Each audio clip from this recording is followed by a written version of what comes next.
Good morning, bright and early from Ann Arbor, Michigan. My name is Sydney Cyprian, and alongside me I have Jaden, Fode, and today we have Big Ten baseball. Michigan hosts Northwestern for their third and final game of the series. Michigan already coming out with a win in the first two games, and now Northwestern looking to make sure they don't allow Michigan to get their first Big Ten sweep, but I mean, Michigan's one of those teams that really does struggle in that third game in the series. They did it with Michigan State, so we'll see. This could be a good game today. Jaden Fode has been at both of the first games, so Jaden, I'd love to hear your thoughts on those two games. Yeah, absolutely. I mean, the first game for the Wolverines, they came out really strong. Actually, in both those games, they came out really strong. And I think kind of the trend that we saw in both of those games was that Northwestern really came alive late in the games, and then it ultimately ended up being too late for them to mount much more of a comeback and enough to take the win. The first game, Northwestern hit 2 home runs in the 9th inning to make it a 1-run game, but ultimately it wasn't enough for them to get the win off a strong pitching performance from Kurt Barr for the Wolverines. And then in game 2, Michigan had 5 runs in the first inning. That ended up being just enough for them to take the win. I mean, if they hadn't scored after that first inning, they still would have gotten the win. So Northwestern kind of really struggling to get runs across the plate and also struggling to kind of sustain enough momentum throughout the entire game to really keep up with Michigan. Michigan's had a couple big innings in these games that's really, put them over the edge and ultimately gave them the win in the first 2 games. And now Northwestern trying to avoid this sweep. They got swept last weekend when they played Purdue, so trying to avoid 2 back-to-back weekend sweeps for the Wildcats today. Yeah, I mean, I agree. That's something that if you look at, the stats for Northwestern, you're just kind of confused why they're a team who can't come. Northwestern to start will be at bat, and it'll be Jack Council, the former Wolverine, who will be DHing first at bat. Then you have Jack Lausch, who will be at center field. Then Ryan Kucharek, who will be shortstop. First baseman Noah Ruiz, left fielder Logan DeGroot, third baseman Owen Mickelpatrick,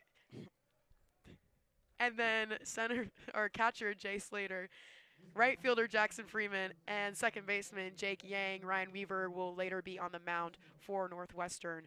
We'll get into the Michigan batting lineup when they come to bat, but Greg Pace Jr. in center field. You have Josh Campbell and Brendan Stressler on either side of him.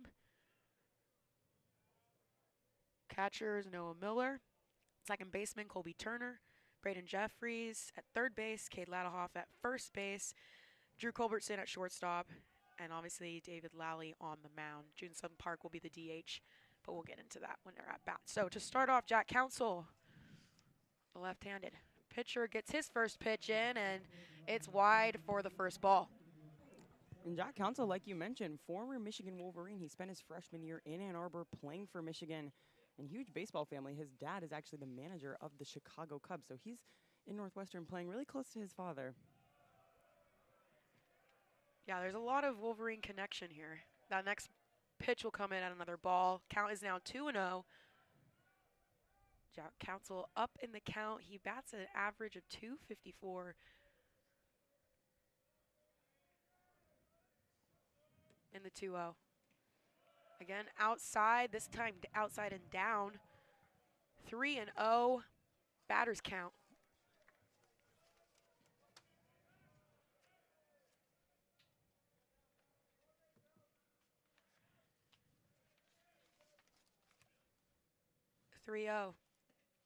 Again, outside and down. Jack Council takes a 4-pitch walk down to first base. Yeah, 4 straight balls to open up the game for David Lally Jr. Not a great start for the Wolverines if you're David Lally Jr. on the mound.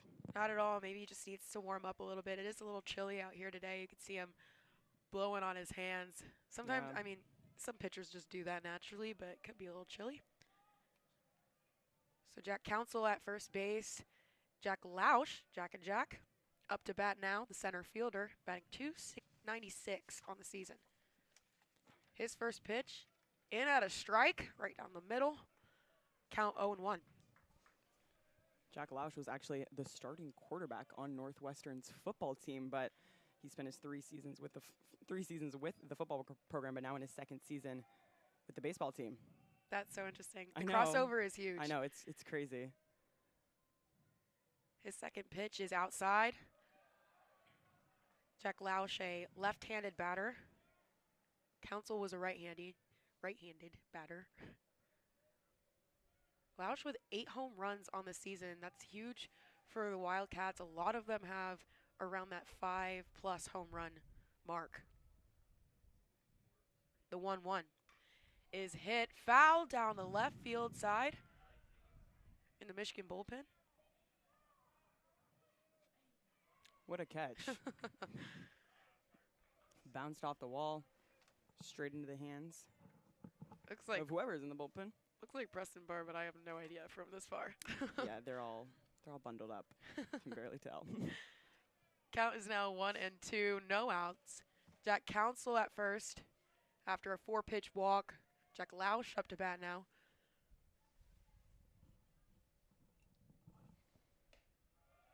The 1-2 pitch barely misses the mark. Yeah, that one was close. That one was really close. Maybe a little high and out, but hard to tell up here.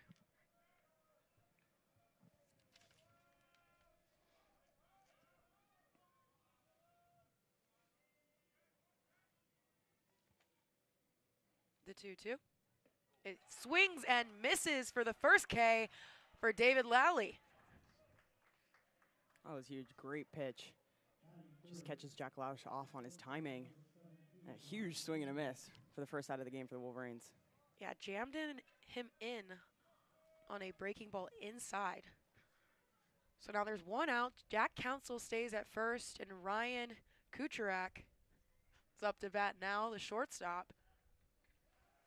Pickoff attempt on Counsell. Unsuccessful. First pickoff attempt of the game.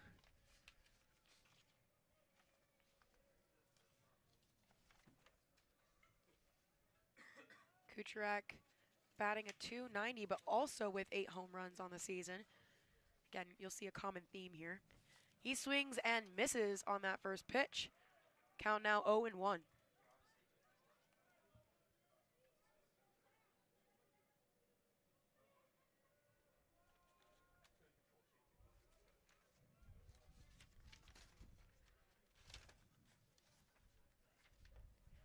Swings and misses again.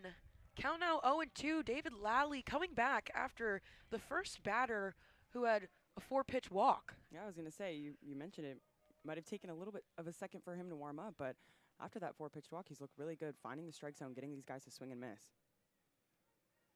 1 out, count 0-2. That one outside and down on the right-handed batter, Kucherak.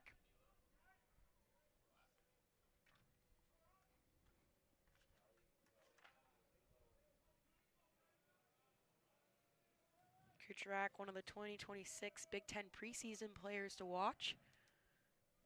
Another pickoff attempt on Counsell.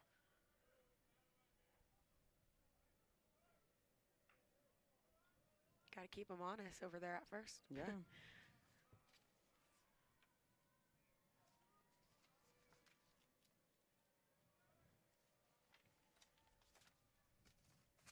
The 1-2, another swing and miss. David Lally, 2 strikeouts in a row.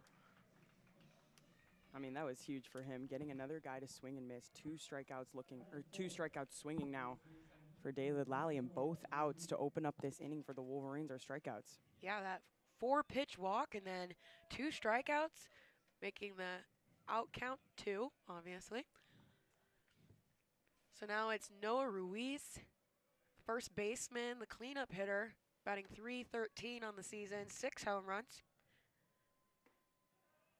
And that is going to be a beautiful first pitch for David Lally to make it 1 strike.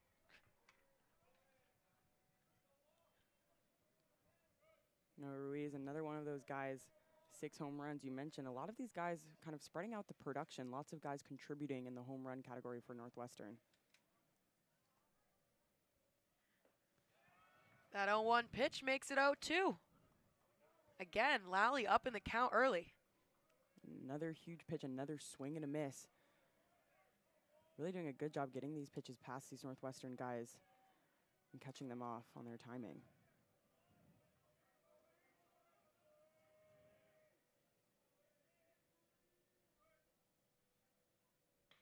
That one is hit over to left field. Stressler out there making the catch easy to end the inning off. David Ladley coming back after, an unfortunate first batter for him, but seals the deal on the next 3 to take us into the bottom of the first inning. Yeah, I mean, it seemed like after that first batter, he was struggling a little bit with his command. Obviously, 4-pitch walk to Jack Council to open the inning.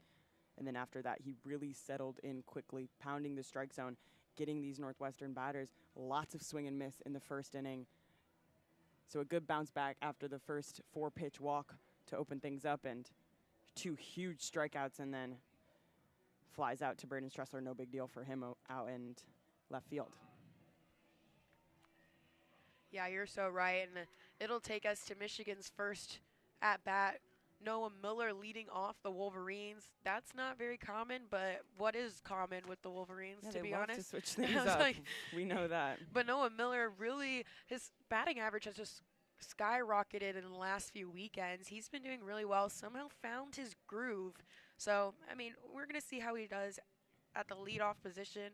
I'm not sure if I would consider him a leadoff type of batter, but things have had to switch around with Evan Hager out due to injury. Yeah. So we'll see how the Wolverines kind of bode this series. Yeah, I think if anything we've noticed is the Wolverines love to switch things up with the batting order. We've seen tons of different batting orders thrown out there by Tracy Smith this season. So,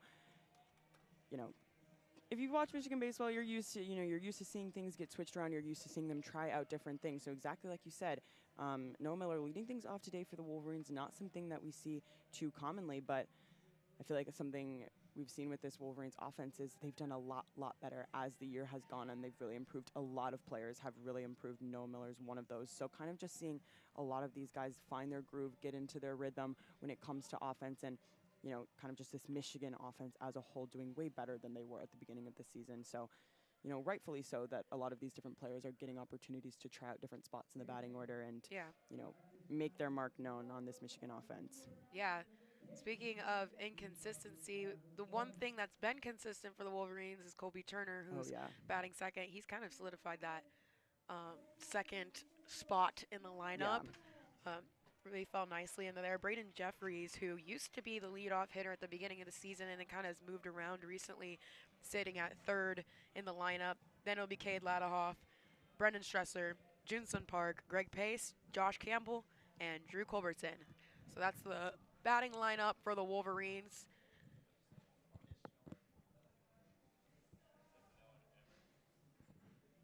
So we'll see how Noah Miller does in this leadoff position. I'm very curious. I am too. And I think especially like what makes this order particularly interesting. Noah Miller is someone who's done a good job getting on base recently, and then you have Colby Turner that follows. So I think that's something to really keep in mind. You want someone like Noah Miller to go out there, get on base, and then when you have someone with the pop and, the power that Colby Turner does to be up after him, the potential for really moving in around the bases, even getting 2-run home run at that point. Because Colby Turner has, like you said, he's one of the best batters in the Big Ten, really kind of the heart and soul of this Michigan offense right now. Yeah, and I would consider Noah Miller recently to be one of those hitters with that big pop.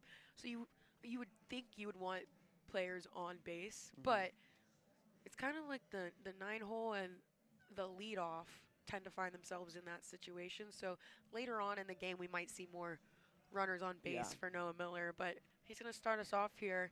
There's been a little bit of a pause. It looks like behind the dish, Jay Slater is having some comm issues with his helmet. Some pitching comm issues, so they're kind of trading them out right now. Yeah, and Jay Slater is someone who obviously started the game yesterday for Northwestern, but then it was a foul tip, and he Where did it hit him, Jaden? I'm not too sure, but he got hit and ultimately ended up having to come out of the game eventually. So we saw Northwestern's backup catcher in there, but now Jay Slater back in today. Back in good that spot to see behind that the he's dish. Yes. good and healthy now. Yeah. But they're really having a lot of issues here. It's kind of stalled us at this point.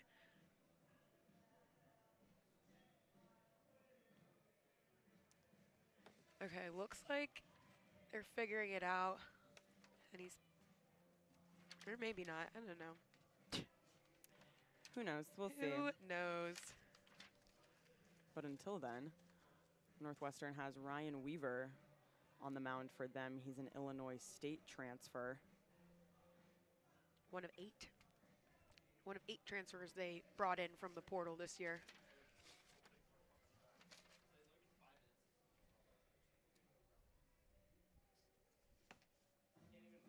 Interesting. This is taking quite a while. Yeah. I mean, Weaver missed 2024 season He due did. to injury. So then he came back, did really well last season, and has kind of been a consistent pitcher on the mound for Northwestern. Yeah, he's had 3 quality starts this season for Northwestern, which is the most by any pitcher on their pitching staff. So definitely a good pickup for Northwestern out of the transfer portal in Ryan Weaver's first season with the Wildcats, as looks like Jay Slater's got everything all figured out.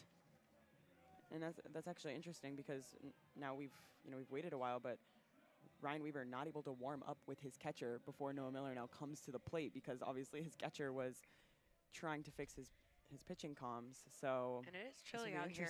Yeah. Keeping warm is important. So that first pitch is going to come in at a strike. Great first pitch. Yeah, Weaver with a 7.66 ERA. He's got 36 strikeouts on the season, 19 walks. That next pitch, perfect inside pitch. Count is now 0-2. Noah Miller having to battle early looking at those 2 pitches, but it's baseball. You get 3 for a reason. Miller fouls this one back towards the Michigan dugout. Count remains 0-2.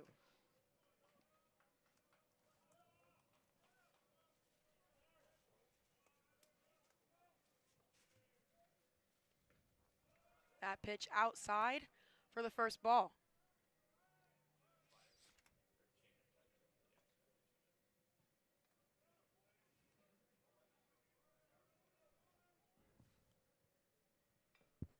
Miller fouls that one back towards the Northwestern dugout this time, staying in it, battling early on. Count still remains 1-2. Yeah, and you mentioned that over 7 ERA that he has. It's kind of just a couple appearances that really kind of ruined that for him. Miller hits this one over the second base. Jake Yang trying to dive for it, missing it, so Jack Lausch out in center field had to pick it up. Noah Miller getting a single out of it. Stand-up single for Noah Miller. Great at bat. Yeah, and that's exactly what we mentioned. Someone like Noah Miller wanting to have him bat ahead of Colby Turner. And now you have one of the Big Ten's best batters coming to the plate with a runner on. And anyways, like I was saying for this pitcher, Ryan Weaver, I think a couple appearances that he's had really kind of ruined that ERA for him. His outing at Oregon, he only pitched 1/3 of an inning, gave up 10 runs in the first inning against Oregon. And then his outing before that gave up 11 runs against USC. So it was a couple really bad outings. But since then, he's only given up 4 runs in his last 4 starts. So first pitch on Colby Turner is coming at a strike. But yeah, you're right. I mean, that's kind of the sucky part about being a pitcher is that you can have a few bad games and it will completely tank your ERA. So he's not a terrible pitcher. He just had a few bad games and has definitely learned from them. Yeah. That pitch up and away for the first ball. And especially against teams like USC and Oregon, those are two really good teams, not only some of the best in the Big Ten, but some of the best in the country. But then since then, he's done a much better job, really gotten things, kind of settled for him, gave up no runs in his last start. So the count now is 2-1. That last pitch, another ball outside. Noah Miller on first, no outs. No runs on the board yet. We are in the bottom of the first inning. That pitch coming in a little high for Colby Turner. Count now 3-1. Batters count.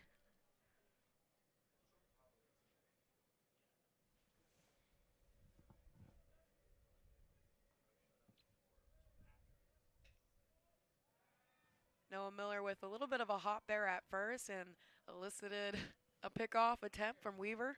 Yeah, you can see Weaver kind of just softly threw the ball over, more so just to check on him and keep him over there than to actually try to throw him out.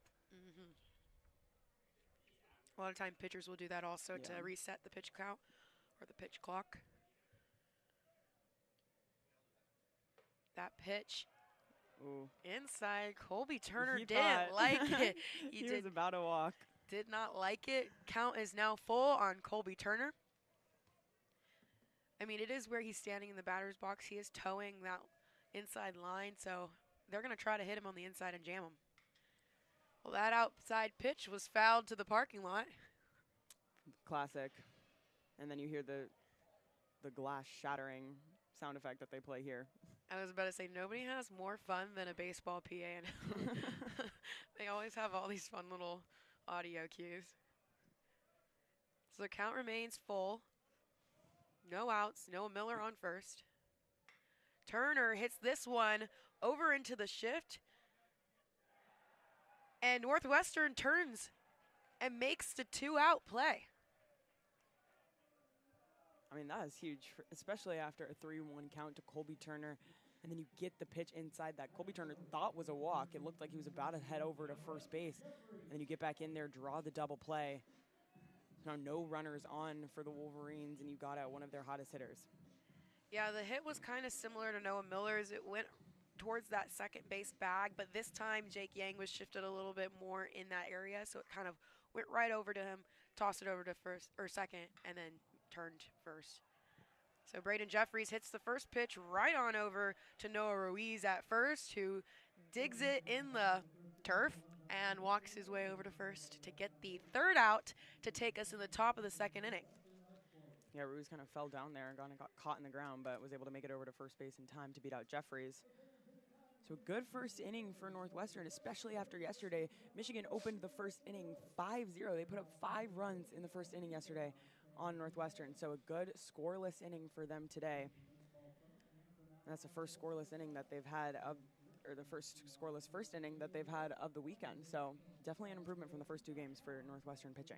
I mean, definitely probably something they've talked about is to score first and to hold Michigan to not doing that. And they're doing a good job so far. Yeah. But they need to put some runs on the board if they're going to want to win this game. You're exactly right about that. But a big thing, like we kind of talked about in the beginning, keeping Michigan off the board and keeping them from those big innings. That was kind of the story of the first 2 games, is those big innings really propelled them and ended up being enough for them to take the win. So if Northwestern can kind of calm that down, and even if you're going to give up runs to Michigan, keep it, 1 to 2 run in, massive 5-run inning, because that 5-run inning put Michigan ahead by enough for them to stay ahead for the entire rest of the game yesterday. Yeah, and so David Lally will stand on the mound for the Wolverines still, and due up for Northwestern, Logan DeGroot, Owen, Mickelfatrick, and Jay Slater.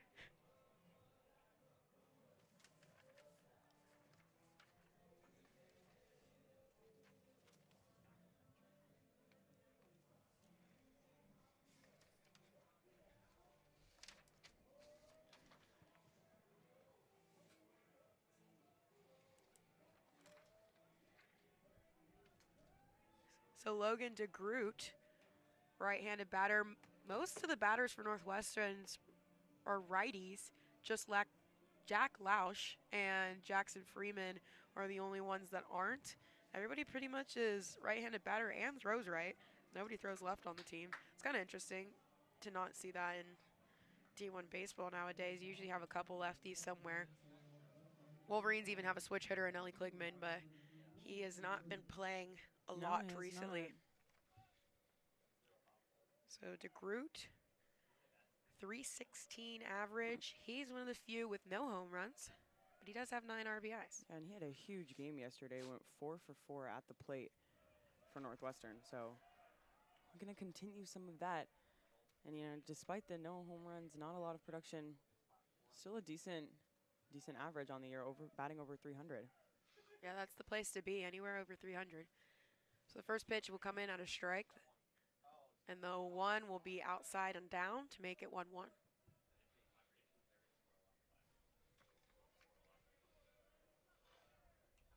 Yeah, DeGroot, another one of those 8 transfers coming from UCLA.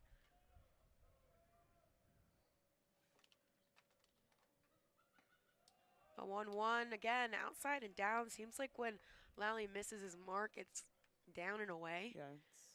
Pitchers normally, I mean, at least when I played softball, I caught a bunch of different pitchers and they had a failing zone. Some of them would fail upwards, some would fail downwards. Hated pitchers that failed downwards. It means I was on my knees half the time. But this pitch is hit over to right field. Josh Campbell going in for it, but it's going to land in the bullpen for Northwestern. Yeah, and we were kind of talking about kind of having that failing zone in the same kind of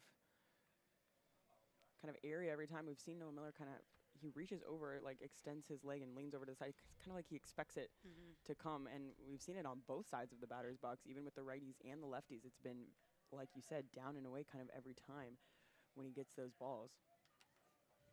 Could be a little bit of a fear not hitting the batter. So count now is 2-2.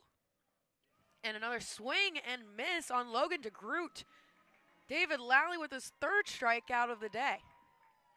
Oh my gosh, that was awesome. He's been doing an incredible job at getting these Northwestern batters to kind of find that swing and miss. And like you said, up to 3 strikeouts on the day already in just 4 outs. So Owen McElfatrick up to bat for the Wildcats. He's one of the returning 3 leaders in hitting stats for Northwestern, and he hits that one all the way out to Greg Pace Jr. in center field, but Pace was exactly where he needed to be and made the easy out. And another nice and easy out for David Lally Jr. just on the first pitch that he sees, and flies that one out to center field. So a quick 2 outs in the second inning for Michigan. Yeah, a lot of distance on that ball, but as a pitcher, you're either trying to make them hit into a pop-up or a ground out. And so even if he has a big hit to the outfield, if it's right up in the air, easy for an outfielder to catch, that's a good pitch. So 2 outs, first 2 batters, 1 strikeout and 1 pop-out. Slater hits this one right into the shift. And the Wolverines end the inning with an easy throw to first. The infield was shifted to the left side. They tend to do that. They had Colby Turner, who's playing second base, be on the other side of the second base bag. And Slater, the catcher for Northwestern, just hit right into that shift. And what a quick, efficient inning for David Lally Jr. in Michigan. Just 7 pitches to get 3 outs in this inning, and gets the strikeout first, and then McElfatrick and Slater both gets them out on 1 pitch each. So very efficient, very quick. David Lally Jr. only 23 pitches through 2 innings. So, you know, keeping that pitch count under control, especially when you want to kind of limit some of that, or try to get your starter to also go as long as possible. Yeah, the Wolverines only have a few pitchers who can kind of get to that 100 pitch mark. I mean, Kurt Barr, their Friday starter, is definitely one of those. And Shane Brenham, the freshman, has also kind of been getting into that role. He's going to be really good. Yeah, I mean, he had an incredible performance yesterday. He looked, I mean, a career-high 9 strikeouts, pitched 5 innings. Obviously ended up getting the win yesterday for the Wolverines, but, I mean, he did absolutely incredible. He started the game with 6 strikeouts in a row. I mean, he struck out the side in the first and second inning, and then ends up getting up to 9 strikeouts through 5. I mean, so incredible performance by him. Yeah, he had a similar outing versus Michigan State as well. He's kind of hopped into that Saturday starting role, and it's nice to see he's kind of like a younger looking version of Kurt Barr. Not looks-wise, but like in terms of how they pitch, they can usually go for a while and keep up their endurance. So, but Lally, he's been a pretty decent Sunday starter.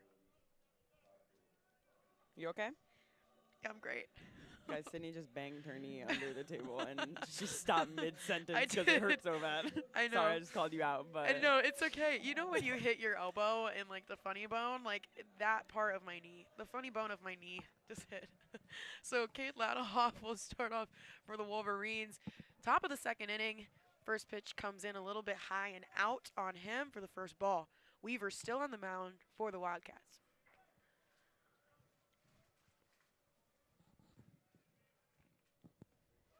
The 1-0 is a beautiful pitch. 1-1. So Ladderhoff batting a .248 on the season.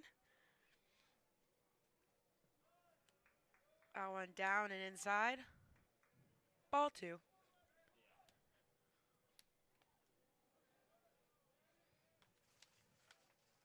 So in the lineup today, the Wolverines also only have 2 left-handed batters, but they're missing theirs in Evan Hager, so normally they have around 3. That next pitch comes in as a strike, 1-2. Ladderhoff, another player for the Wolverines that had a pretty good day yesterday. Didn't get any hits, but got walked 3 times when he came to the plate. So still doing a really good job getting on base, working those counts. That pitch inside. Count now 2-2 on Cade Ladderhoff, who is starting the Wolverines off this inning. He hits that one right into a catch to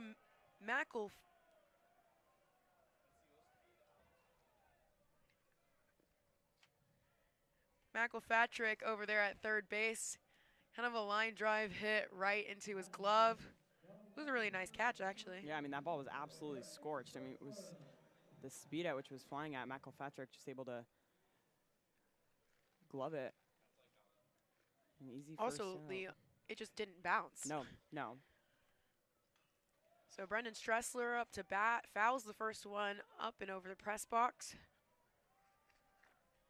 There's 1 out. Count is now 0-1.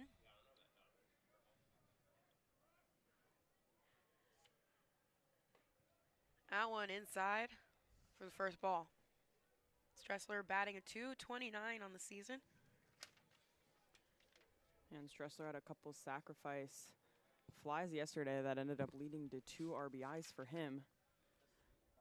So despite not getting on base, having a lot of hits, he's still able to make an impact in yesterday's game, getting those RBIs. Stressler swings and misses on that pitch, 1-2. But yeah, you know, Stressler's one of those batters who hits pretty far. He's got a lot of power with his bat, but sometimes it just hits it right into an outfielder's glove. But that can be pretty helpful if you have somebody who's able to tag up. And like I said, hits that one right over to right field. And it's going to be caught. Freeman out there in right field just kind of got right underneath it and caught the pop out. I mean, if somebody was at third, maybe even at second, probably could have tagged up and ran on that. Third. So yeah, that's exactly not bad to have a batter about. like that in your lineup. That's exactly kind of what we saw yesterday with the sacrifice flies, just getting it out there far enough. But I think this next batter coming up in Wolverines is one of the ones that's been the most impressive as of recent. Yeah, Junsun Park from South Korea. He didn't really have much of a starting role, but the DH role has kind of opened up since Evan Hager has been out, and things have kind of switched around a little bit. So he's really got his first few starts of this series, and he's been outstanding. He hits that one right over to the shortstop, Kucharak, and gets thrown out at first. So 3 outs on the first 3 batters for Wildcats. No strikeouts for Ryan Weaver, but it's good enough if you can get him into a ground out, pop out situation. Yeah, I mean, he hasn't needed it. Very similar to David Lally Jr. in this second inning. Both pitchers making very quick work of the opposing team's batting order, and 26 pitches for Ryan Weaver through 2 innings. And that was very quick and easy second inning for those 2 pitchers. So to go up for the Wildcats is Freeman, Yang, and then they'll go right back to the top of their lineup with Council. Freeman with that pop out to right field in that last inning. Lally will remain on the mound for the Wolverines. And we're in the 3rd inning, y'all. Yes, we are. Hacking away at the game. So no runs on the board, only 1 hit. Nothing really happening so far. Yeah, both pitchers doing a really great job to open up this game and keeping these offenses at bay so far. I mean, this is exactly what you want if you're both these teams, especially Northwestern, though, seeing a good performance from Ryan Weaver through the first couple innings. And hopefully try to avoid the sweep for them. Lally with 34 strikeouts, 3 of them coming from this game. So he has 3 strikeouts this game, 1 walk. And that was that 4-pitch walk yeah. from the first batter. And since then, he's really shut down the Wildcats. Yeah, probably just needed 1 batter to get warm, to be honest. Seriously. All right, so Jackson Freeman up to bat now for the Wildcats. The junior is a lefty, one of the 2 lefties for the team. And he's batting a .266 on the season.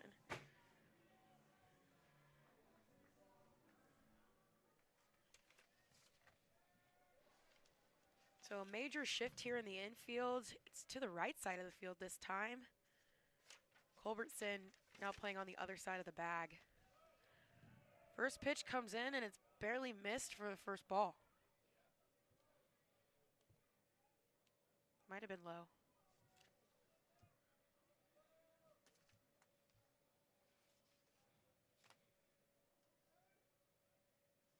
The 1-0. Inside for first strike. And Jackson Freeman had a pretty rough day at the plate yesterday. Struck out 4 times against the Wolverines pitching staff. I mean, batting a .266, 7 home runs. I think that means he's due. Yeah, right? Usually that means he's eager to hit. He pops that one up. Looks like it's going to go out, and it's going to be a souvenir for a fan. Ooh. Just kidding. It hits the, what is that called? A roof? Like an awning kind of yeah, thing? It hits and the rolls into awning. the parking lot. Lots of children are going to Actually, run to get the ball now. It might have rolled into like the... Concourse? Well, maybe not. I actually have no idea. But they don't let the kids go chase the ball when it goes into the parking lot because they say if they leave, they're not allowed to come back in. Actually? Yep. So the kids can never get it. That's Isn't that so sad. What? I know. I witnessed it with my own eyes the other day. I felt so bad. They won't let them back in once they leave. This pitch is hit right over to David Lally, who beats him out with a run to first. I mean, there was a huge shift. They shifted even more after those first few pitches. And Jeffries, who's playing third, was even closer to the second base bag than shortstop would be. So they were all shifted to the right side of the field, but they had center fielder Greg Pace shifted a little bit to the left just in case that ball goes past.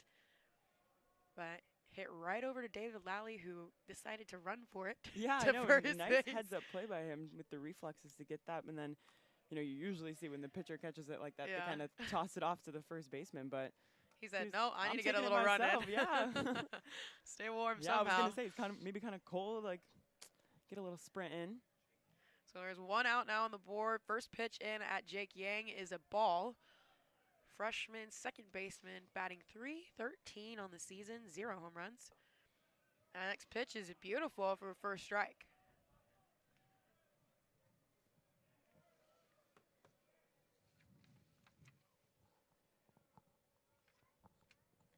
Yang, one of 9 first years for the Wildcats this season.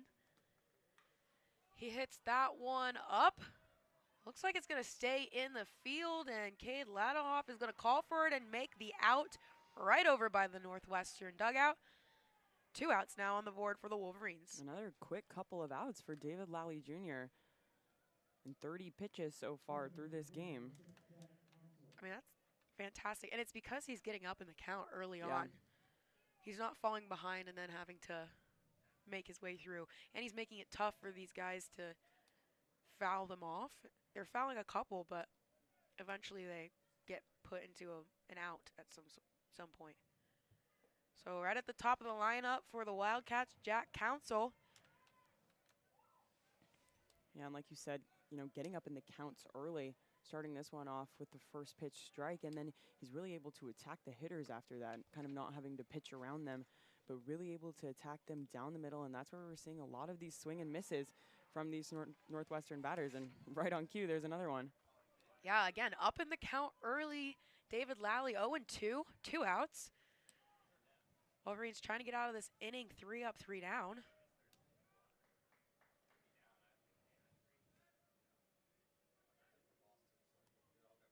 The 0-2 is in. Yeah, when you're up on the count, you're going to start trying to make it hard, paint the outsides of those strike zones to see if they're going to chase. The 1-2 is hit right on over to Cade Ladahoff, who calls off David Lally to get the easy out at first. And the Wolverines go 3 up, 3 down again in the inning. David Lally doing a fantastic job to make it difficult to get a good hit. Yeah, I mean, he's done incredible so far. 34 pitches through the first 3 innings. The only base runner that we've seen so far today from Northwestern was from that first batter of the game, the 4-pitch walk to Jack Council. Since then, no Wildcats on the bases, no hits through this game for David Lally Jr. so far. So, I mean, just an incredible first 3 innings from him and the Wolverines. So due up for the Wolverines, Greg Pace Jr., Josh Campbell, and Drew Culbertson, 7, 8, and 9 for the Wolverines. They have yet to have an at-bat this game so far. Oh my God, are they doing the they're doing the outfield dash, which is basically they choose 2 children to run from left field to right field, see who wins. Okay, give us the play-by-play. I tried to do this, but they wouldn't let me because apparently I'm not young enough. Is it snowing? Oh my gosh, it's snowing. It's Shut snowing. the front door. Okay, call the All right, the so challenge. we have, I'm going to call him lefty and righty, basically where they're standing. Well, And one righty's with the hat just yes. flew off his head. He's a little bit behind, but he's staying in pace, pulling it off like a cross-country runner on this, but he's falling behind pretty fast. They're wearing capes for Superman Day. Forgot to tell you that Superman Day. I forgot it was Superman Day. Oh, and lefty is just Look at the blowing him snow. out at center. And, oh, righty is giving up. Oh, poor guy. He lost his hat. And then he really fell behind. Lost oh his my hat gosh. and said, I'm done. Lefty's giving him a little thumbs up as he crosses the finish line. Shoot. He's going to make it hurt. He's going to put salt in his wound. Oh, that is brutal. Who is this guy over there? Like, what is this other guy doing? Oh, wait, yeah, there's like some This is like a grown You adult. guys can't see, there's a grown adult that's just like running very slow on the home run But track. he got a cape too. right behind him. Like, who is that? I'm really confused Me what's too. going on. Anyways, Greg Pace Jr. stepping up to bat for the Wolverines. He's one of those like inconsistent hitters, I would say. He would have a couple dry games and then like huge games, huge standout games, and Yeah. you know, that's why his average is 264. He's got 6 doubles, recently got his 2 home runs, 1 being in the Michigan State series. We called him the Spartan killer because last season he had a home run streak, about 4 games straight, and 3 of them were the Michigan State series, so Spartan killer. I actually do remember that from last year. So the count now 1-1. First pitch was a strike, second one inside for a ball.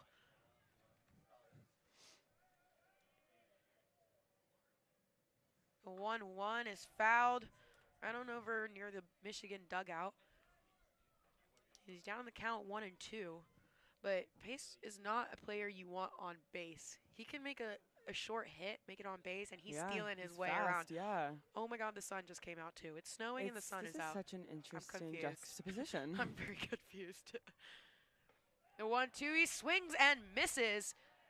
First strikeout for Ryan Weaver of the game on Greg Pace Jr. Yeah, huge swing and miss to catch Greg Pace Jr. And like you said, Ryan Weaver getting his first strikeout of the game and making quick work of another Michigan batter. So up to bat, we have Josh Campbell. A lot of what's happened with the Wolverines does revolve around Evan Hager being out, and one of those is Josh Campbell settling into a starting role. He played left field for a little bit, but now is out in right. And then Greg Pace, who started off in center at the beginning of the season, went to right and left and then moved back to center. So Josh Campbell hits that one right on over to Kucherak at shortstop, and he gets thrown out at first. Another very quick at-bat for Ryan Weaver. I mean, both these pitchers really keeping their pitch count low, making quick work. Yeah, I mean, it's not even just that. It's the bats aren't hot for either team. They're not getting a quality hit. They're all hitting. It's just not quality. Yeah, lots of ground outs, lots of like some slow rolling choppers to the infield. Makes it for an easy out at first base. So the 9-hole hitter, Drew Culbertson, up to bat now with 2 outs. First pitch in for a beautiful strike. He didn't want it though, so 0-1. A great first pitch from Ryan Weaver, touches 90 miles per hour on that one. He's kind of been all over the place with his speed. This pitch in for another strike. This time he gets him on the inside. 0-2. Weaver really settling into his pitching role now.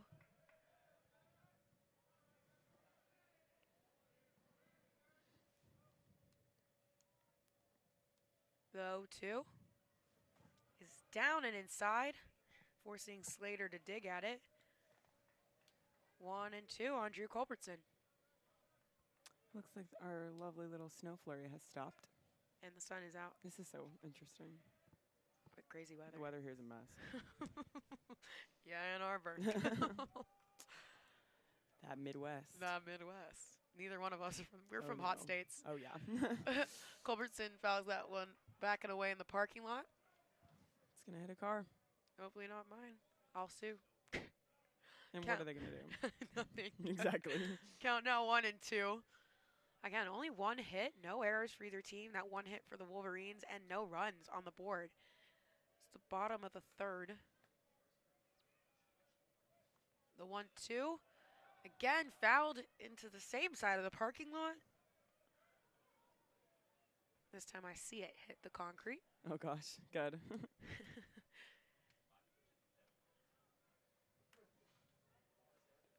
So Weaver is going to elect to change out the ball.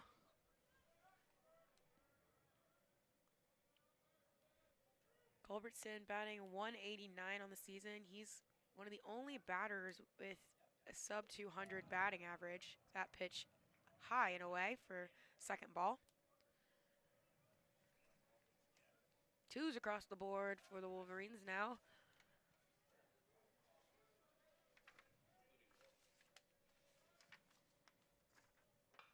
Culbertson hits that one right on over to McElpatrick, and he makes the throw to first. It looked close. Yeah. But, yeah, Culbertson not there in time, but he really did run pretty fast to try to make it. I mean, they're playing the replay on the screen. It looks like he kind of bobbled it in his hand a little bit, and then he threw it a little bit off base, and Ruiz kind of had to stretch out and grab it, but it doesn't look like they're reviewing it. I think I'll go ahead and take the out, but I think it was just a great catch by Ruiz at first.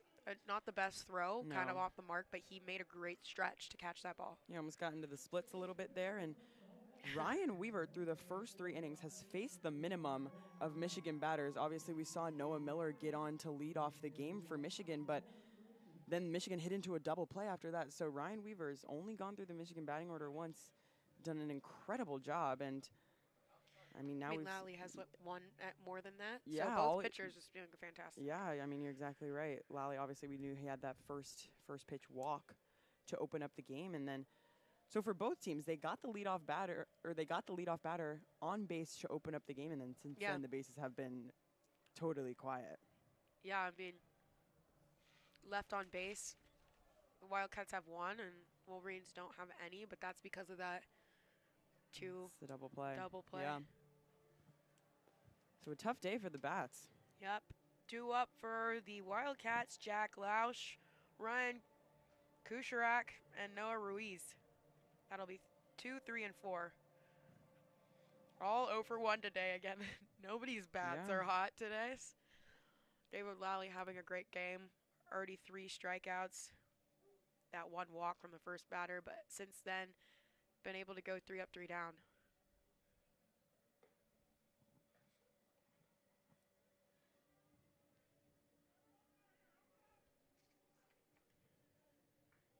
Jack Lausch, one of those strikeouts for Lally in his first plate appearance. But he wears number 13 for a specific reason. Does he? Go ahead. So he was a recipient of the 2026 Paul Stevens Life Teammate Award. And so he wears 13 in honor of the son of a former baseball player and a former brother of a baseball player, just for being a great teammate. His first pitch comes in at a ball.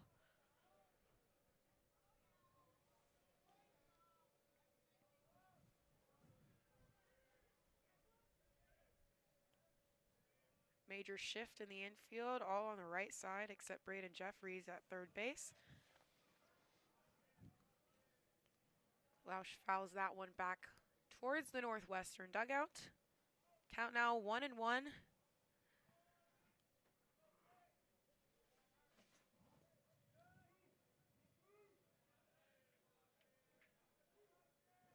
I'm interested to see if we're going to get a home run from the Wildcats this game.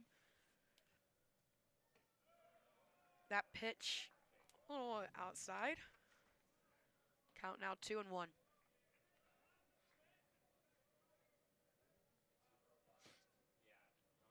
Guys, this is me and Jaden's last game. We're coming Oh my together. gosh, stop. You didn't have to say all that. The 2-1 is up. Jack Lausch winning the count right now, 3-1. In the top of the fourth inning.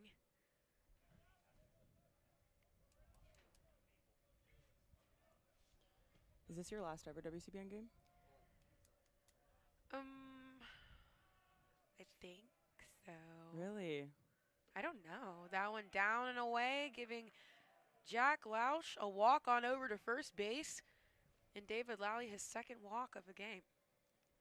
Only the second base runner for Northwestern so far today, only on 2 walks. And the Wildcats have the leadoff batter on base to open up this 4th inning. So the opposite shift now, infield shift to the left side of the field for Ryan Kucherak, who had a strikeout in his first plate appearance. Jack Lausch is 6 for 8 on stolen bases this season, so definitely a runner. A bunt attempt down the first baseline. McCade Ladohoff elects to let it go foul. Looks like it almost didn't, Yeah, but I know, he got lucky. you know, he saw the spin on the ball better than we can from up here, so great Very judgment true. call there. I thought he probably could have picked it up and tagged him out, but Yeah. he decided to let it go foul. I'm not gonna lie, I might have picked it up and tried to tag him Yeah, out. it's interesting because you could have gotten the out there, but now instead you're sending Kucherach back to the base for another opportunity. Yeah, and now he only has a strike on him. Yeah, he like basically was right there where the ball was. You could have picked it up and tagged him. Yeah. He definitely would have beat him out with the way that he was running. Obviously, it went far enough down the first base line that Ladohoff was behind him and could have gotten the tag off. So the 0-1. Lausch on first. Another bunt attempt. This one right into the hands of Noah Miller, who takes the out at 1. But Kucherov does exactly what he wants and moves Lausch over to second base. Yeah, and what a great play by Noah Miller. He rips off his catcher's mask, bare hands the ball, and then throws it over to first base. I mean, that was It's almost like it popped up right Yeah, into his hand. right? And like perfect timing to rip off your mask and catch it before the ball drops again and throw it on the fly. I mean, great play by the catcher. I can never admit this to Noah Miller, but that had so much aura.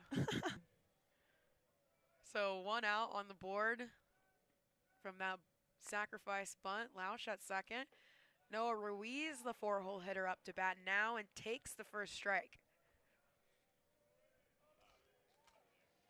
Transfer from Biola. So he's one of the 8 transfers that the Northwestern's got this season. Yeah, lots of new faces on this team for them this year. He hits that one right over to Culbertson at shortstop. He checks second and gets the throw at first, keeping Lausch at second and getting the second out.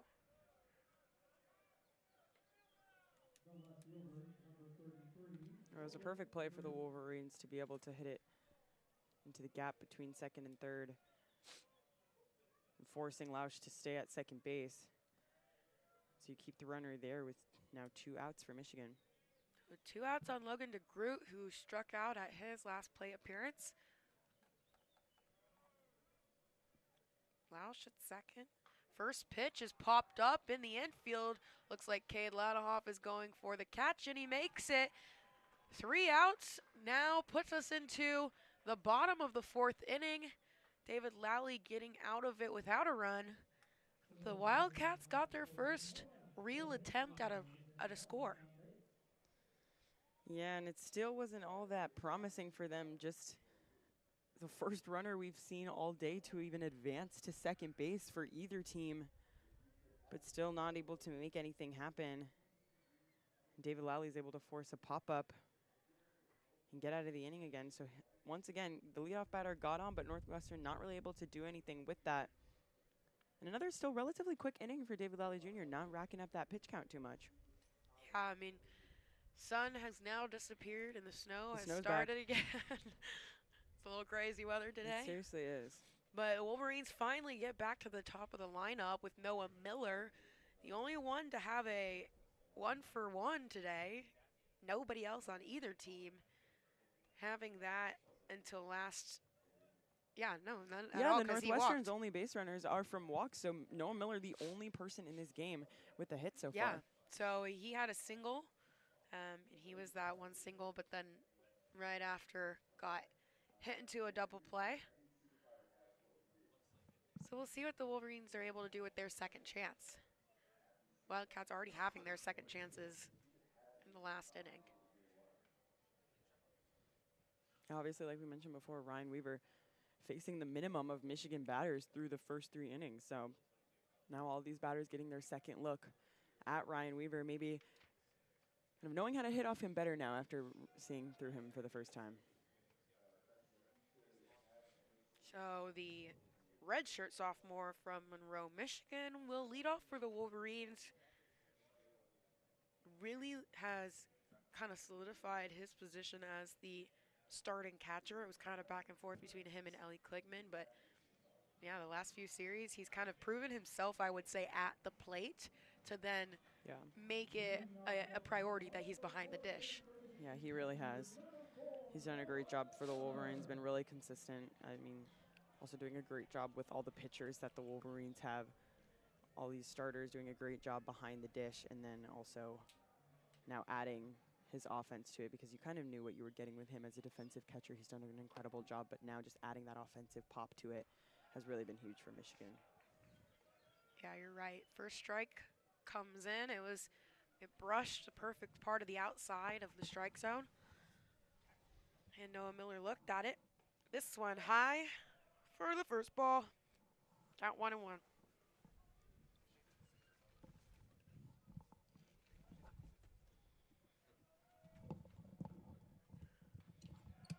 Miller fouls this one back and away in the parking lot. Definitely closer to where I parked Noah Miller. Noah, you gotta be careful. I know. You're gonna get in trouble. I know where you go to school. Counts 1-2. That's an inside down pitch. Count now 2-2 on Noah Miller. I think maybe what has really worked for him is that he's been more disciplined at the plate. Like, not swinging at something just because it's a strike, but swinging at it because it's his strike. And he pops that one right over to right center. But Freeman was able to make it in time to get the catch. And it retires Noah Miller. Another good at-bat for Noah Miller there, though. You could see, kind of like you mentioned, staying more disciplined at the plate, working the count too. Ultimately gets the out as he flies out to the outfield. But a good 2 at-bats for Noah Miller so far in this game. Yeah, I mean, just a great run from Freeman at right field to be able to go and get that, because it was right in the gap. Yeah, I know. It looked like it was maybe going to have a little bit on it to be able to drop down. But good defensive play by Freeman. Just held in the air a little longer. Colby Turner up to bat, takes the first strike.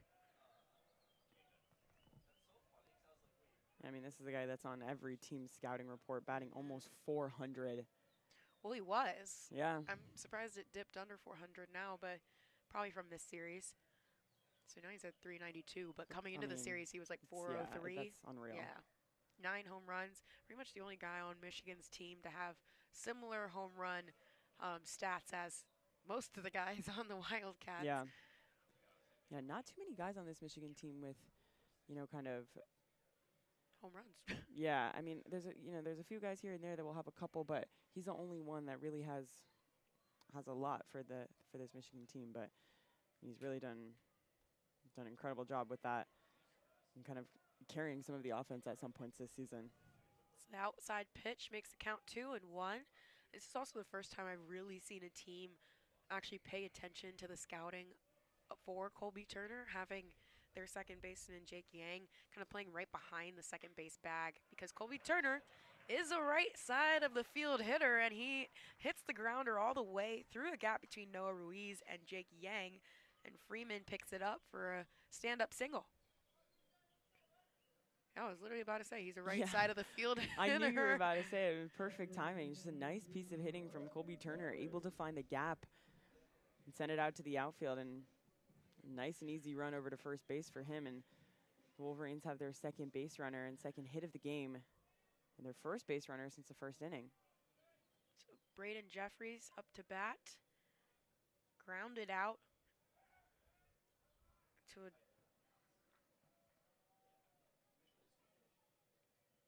He's one of those RBI hitters. So he did just get his first career home run against Toledo. Yeah, he did. And everybody was ecstatic for him. But yeah, 26 RBIs on the season. He's also one of the people on the team who elicits the most walks. So he's very disciplined at the plate. He's not afraid to take a walk and take a free base. Yeah, and he's had a really good series so far. He had a hit yesterday, and then in the first game he had 3 RBIs. And so he's done really well so far. And especially just kind of give myself a shout out. I interviewed him actually after the game on Friday, after their win against Northwestern, and his brother is actually a coach on Northwestern who used to play for Michigan and used to coach at Michigan, and he was like, I can't lose to my brother. That's that extra. So after a couple of pickoff attempts from Weaver to Turner at first, he finally throws his first pitch, which nearly hits Braden Jeffries in the face. Another pitch, Braden Jeffries got hit in the helmet during the Toledo game. It was a very scary looking hit, but he's okay. So kind of a similar style of pitch, and because of that, Slater behind the plate had to jump up and grab it, but Colby Turner took advantage and ran on over to second and stole the base. So half swing there by Braden Jeffries, and he goes around on it. 0-2 is the count. So Colby Turner at second. 1 out on the board from Noah Miller's pop out to right center. And then Jeffries is down in the count now. Yeah, this is the Wolverines' first runner past second base on second base this game. And Jeffries hits that one over to Noah Ruiz, who makes a great dig at the ball, but it was a race from Jeffries and Weaver to make it to first, because there was no way that Ruiz, it was a race from Weaver and Jeffries to make it to first, because there's no way Ruiz was going to be able to get up and make it to first in time, but Weaver didn't make it, and Jeffries beats out the run. Colby Turner makes it on over to third, but it looks like maybe he came into the base a little hard. He's walking it out over by the third baseline.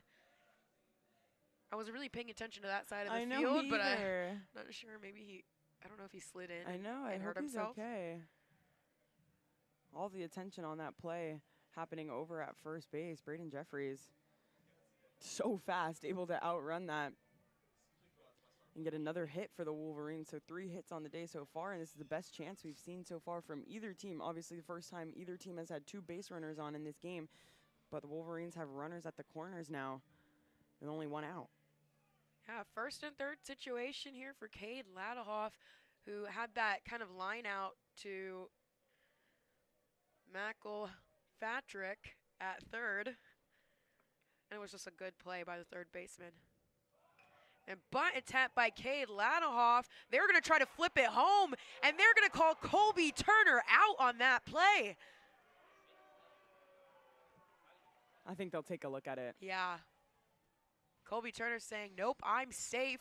I mean, what an interesting and pretty speedy thought process by the Wildcats. it was Noah Ruiz who had a really good hop on that ball. They weren't even going to try to get Ladahoff out at first. And so he had a hop on the ball, was able to kind of make it over there, but I think it was Weaver who ended up picking up, glove flipping it over to Slater, who's the catcher for the Wildcats, and he tried to tag Colby Turner. I'm honestly not sure, but Colby Turner immediately asked for review on that play. It's hard to see from where we are. The video board's just so far away. I don't know. I mean, yeah, it is far away, and these angles are far too. And that angle's better, but it's also so zoomed out. Oh, there you go. They heard me. They heard you, and they zoomed in. Yeah, it's, I think, a matter of if his hand touched it, but we can't even see his hand.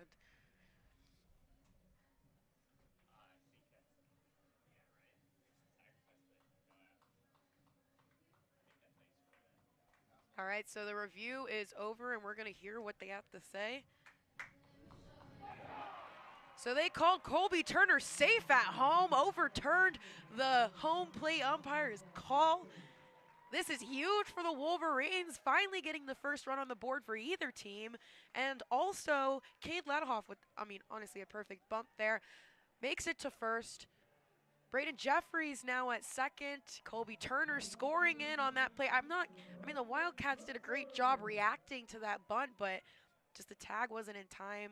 A glove flip can always be dangerous because you have no idea where it's going to go. It might be too high for the catcher to tag on.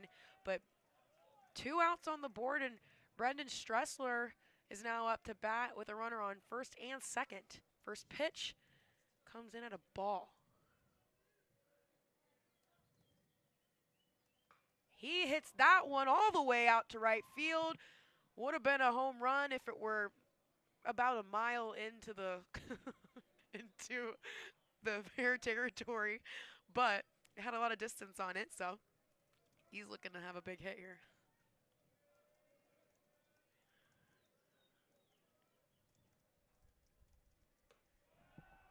So count is now 1-2. 2 outs on the board again. Looks like Noah Ruiz has to tie his shoe.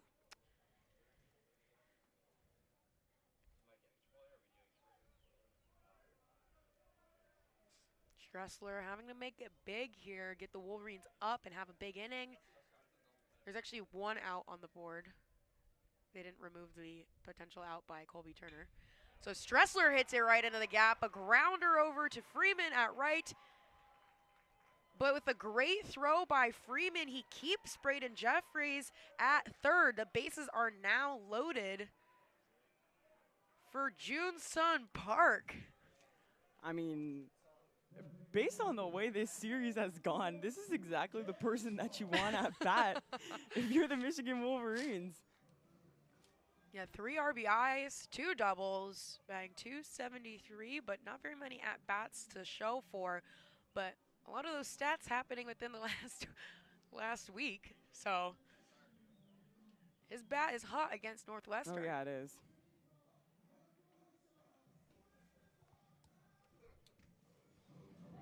Who let the dogs out? I turned it up just for them to change the song. Come on. That's so rude. See, they need a hero. It is superhero day in Ray Fisher Stadium, so they need a hero in Junsun Park. Only 1 out on the board, though, so. Yeah, and really an opportunity for the Wolverines to kind of break this game open. And like we've talked about, they like to have those big innings that kind of take over the game. And bases loaded opportunity now for Michigan. They've had a couple bases loaded opportunities in this series so far and have been able to take advantage in some capacity. And so obviously you see the mound visit right now with Ryan Weaver, but Northwestern ultimately elects to keep him in the game. So we'll see how he was able to combat the biggest opportunity of the game for either team so far. A little powwow with just Slater and Weaver. The rest of Anfield stays where they're at. So Junsun Park, the junior DH from South Korea, played at IMG, is up to bat, and he hits a little bit of a dribbler on over to McElpatrick, and he misses it for a stand-up single for Junsun Park. Wolverines now up by 2 in this dominant inning.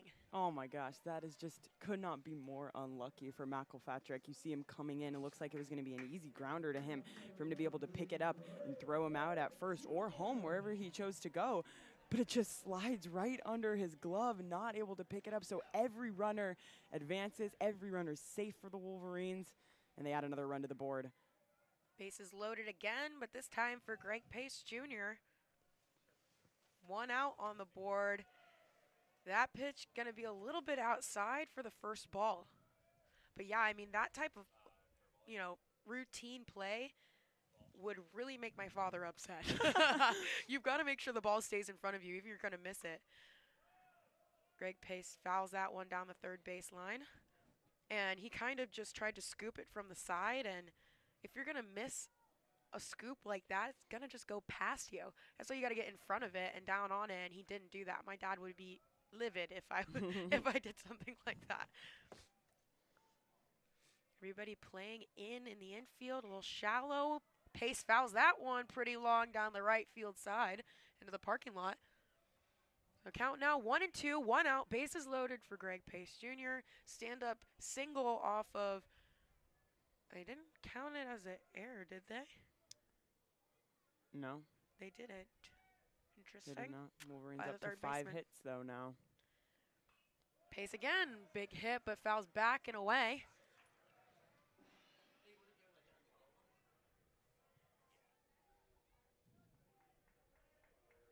Struck out at his last plate appearance.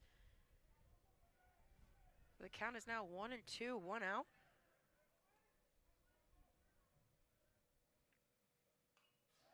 Another foul back and away. We like to call those extra lives. If you don't get a good hit on the ball, you want to foul it, but you want to foul it not near any of the players who are playing defense. Yeah, a lot of these hits looking very similar for Greg Pace Jr., all getting fouled back behind him into the parking lot. The 1-2 is down for a ball. 2-2 now on Greg Pace. High intense situation here. There is only 1 out on the board though. Yeah. Josh Campbell in the hole for the Wolverines. The 2-2. And swing and a miss on Greg Pace for the second strikeout on Pace of the game. So 2 outs now, bases loaded for Josh Campbell. Freshman, again another IMG player, kind of the factory for athletes down in Florida. That was a huge second out for Ryan Weaver to get just his second strikeout of the game. Both on Greg Pace. Yeah. I mean, huge out for him to get a second out, still with the bases loaded though, but now with that, he's able to attack Josh Campbell a lot more, being able to have the comfort of that second out. So first pitch comes in at a beautiful strike, 0-1. And there's some batters that refuse to swing at the first pitch. I was not one of them. You're just hacking at it. Oh yeah, I'm like, if I get a good pitch on the first one, I'm not getting another good one like it. So next one is out and down. 2 outs, bases loaded. Weaver trying to get another put out here to get out of this nightmare inning. 2 runs on the board and all from this inning. That pitch up and away on Josh Campbell. 2-1. I'm honestly kind of surprised they didn't count that as a fielding error. I am too, because that wasn't. Looked like it was a pretty routine. Yeah, it looked like a routine, but you know. It just slid under his glove. Josh Campbell hits that one, but it just makes its way to Kucherek.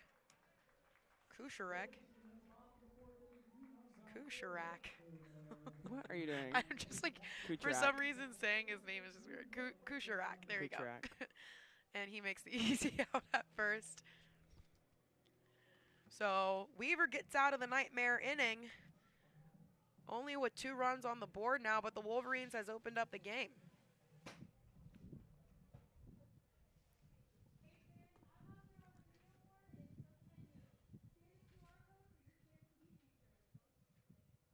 I want to get featured on the selfie cam.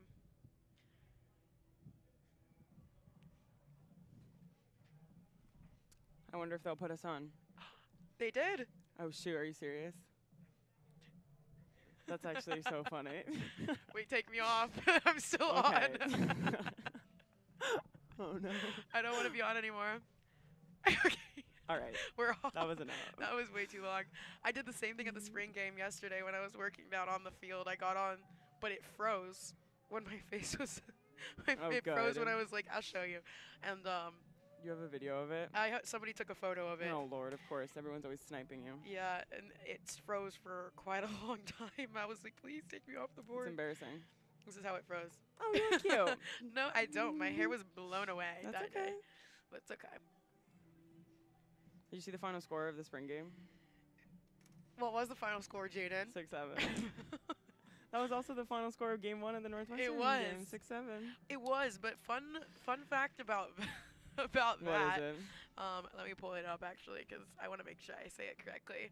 So Northwestern has played 12 games this season, decided by 1 run, and they're 7-5 in that record. Wow. But they added one on, so that 5th loss Oh, was so 6-7. from the 6-7 game. 6-7. 6-7. I'm sorry, guys. This is so embarrassing. Well, no one's actually listening right now, so we can say whatever Nobody's we actually want. listening. No.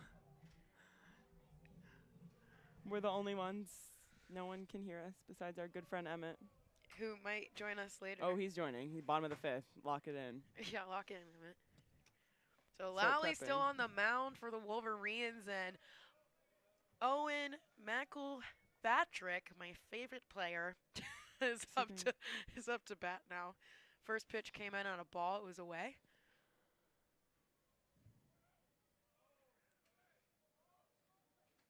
The 1-0. Again outside, but it looks like that was where they wanted it to be. Noah Miller was kind of prepped on the outside of the plate there.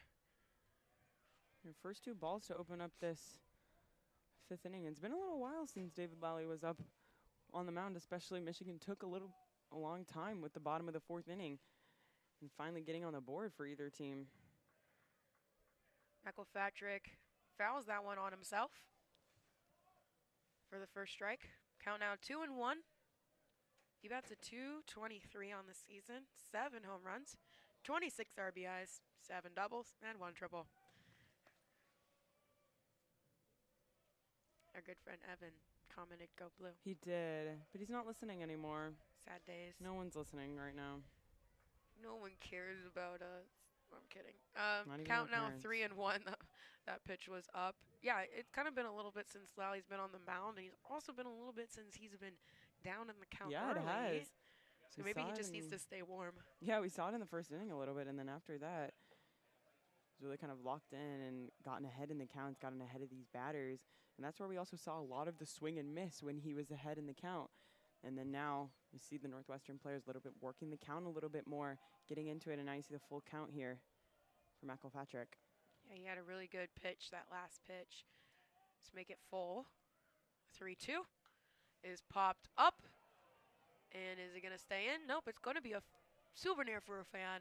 Oh, and someone catches it barehanded in the crowd. What a catch. Put him out in the outfield. Come on now. Where is he? Just down right there. It kind of popped Look at right in and he him. caught it barehanded. Wow. Who needs a glove? I know. You need a 4th outfielder?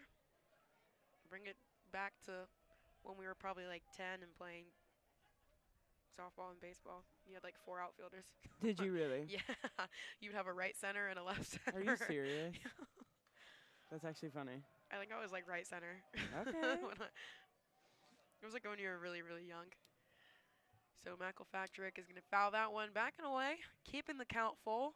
It's a battle between Lally and McElpatrick. Yeah, it is really working the count, getting into this with David Lally, especially someone who's been doing a really good job at keeping his pitch count down and not really having to go too deep into the counts against these Northwestern batters. That pitch down and away, and Lally walks his 3rd batter of the game. Yeah, 3rd walk, like you mentioned, but still no hits for Northwestern. So the only base runners that they've had so far today are off of his walks, and we'll see a mound visit with the team and with Tracy Smith. So if you were Tracy Smith, what would you be saying? Because nobody is warming I up in the was just bullpen gonna right say now. that exact thing. Yeah, you see Tracy Smith coming out to have a talk with him, but not a single player has gotten up from Michigan's dugout and gone to warm up in the bullpen. So David Lally obviously going to stay in this game, but I think at this point it's kind of just how do you approach this next batter? How do you pitch to him, especially with no outs? And we haven't seen Northwestern get a runner on with no outs since the first inning when he had that opening walk, but then he was really able to get out of it, really settle in. So I think kind of similar to that, kind of giving him the scouting report, seeing where you want to pitch to him, and also get back ahead in the count because well, you just made me stop talking because you made me take a picture, and I'm not going to take a picture while I'm talking. Anyway, so Sydney's really trying to get on this selfie camera. So 1 second. So 1 second. Anyways, to the 0 people that are listening, no one's even going to notice if I stop talking. But anyways, David Lally Jr. has been doing a really great job when he's been able to get ahead in these counter Yeah. So I think, attack on the first pitch strike, and then you're able to kind of settle into the at-bat and really attack more when you're ahead in the count and kind of do the pitches that you want to throw instead of having to kind of pitch around to try to avoid the walk or try to be a little bit more conservative. But especially with no outs and Jay Slater now coming to the plate, even try to induce a double play. So McElpatrick on first and Slater up to bat for Northwestern. No outs on the board. First pitch comes in on a beautiful strike. 0-1 is the count now on the sophomore catcher.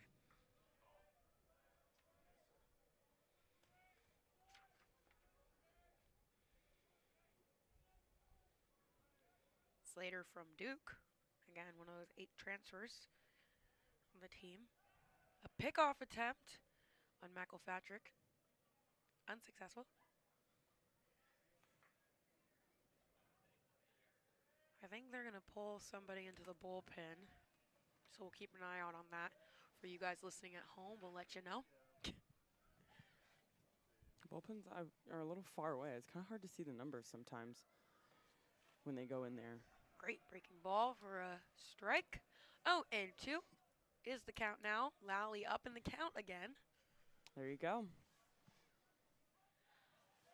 Infield shift to the left side of the field. Colby Turner kind of playing directly behind second base.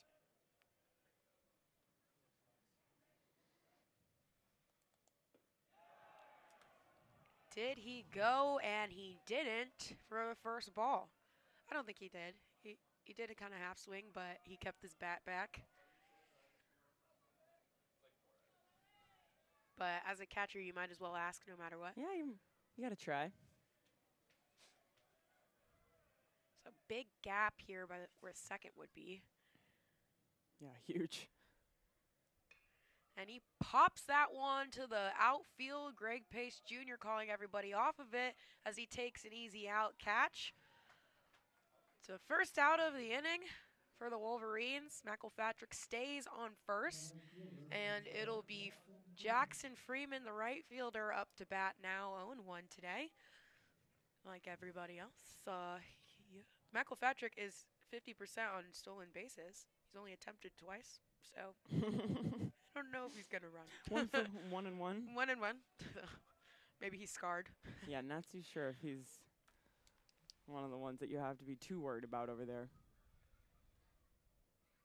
First pitch on Freeman is fouled, nearly hitting the on-deck batter.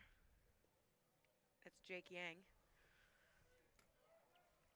So the count now 0-1. Even when it's fouled, it still counts for the pitcher. Still strike one. Still a strike.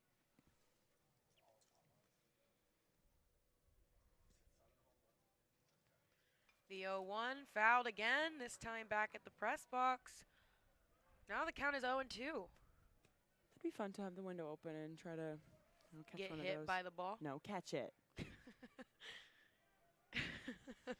No, catch it. Ooh, 0-2, 1 out. My favorite player, McElpatrick, at first. See him taking a jump off first base. Absolutely nobody around the third base. Nope. Major shift in the infield. That pitch comes in at a ball, barely missing on that one, maybe low. Count now 1-2. Yeah, David Lilly still ahead in the count, though.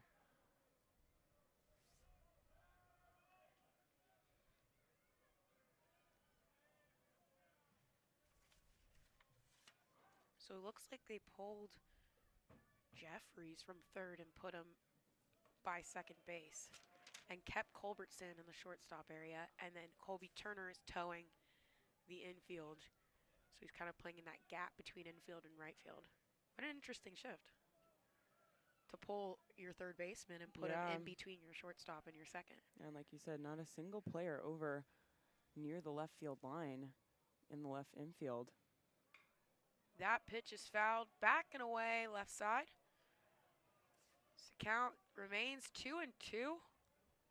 McElpatrick at first. Jackson Freeman up to bat, 1 out.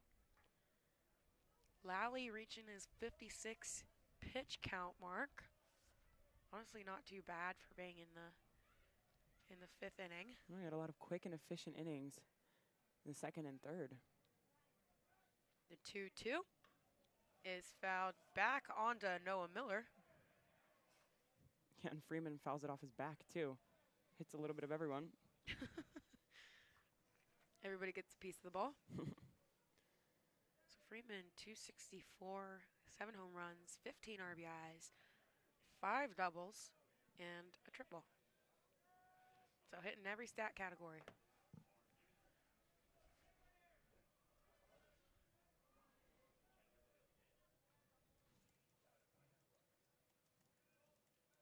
The 2-2 is hit all the way out to right field, but foul. That had a lot of speed and power behind it. If it was fair, it would have been gone.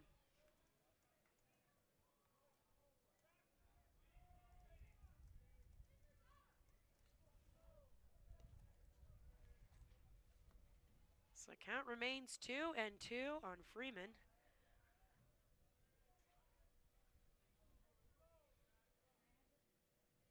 And he swings and misses. David Lally with his 4th strikeout of the game.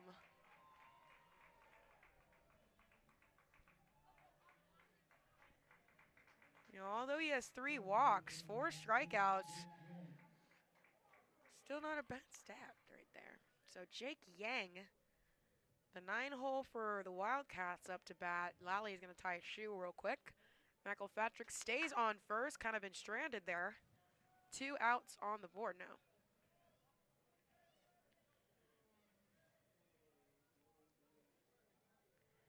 Jake Yang.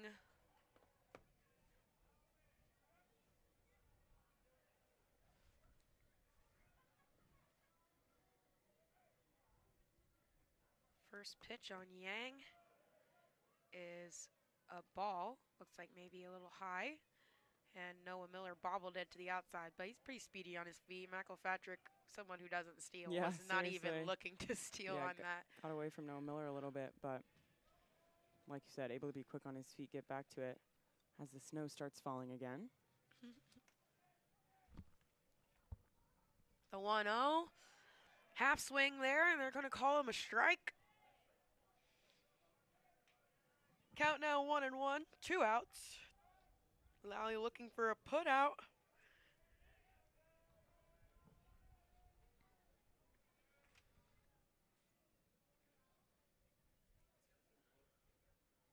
One is outside, making it 2-1 now on Yang.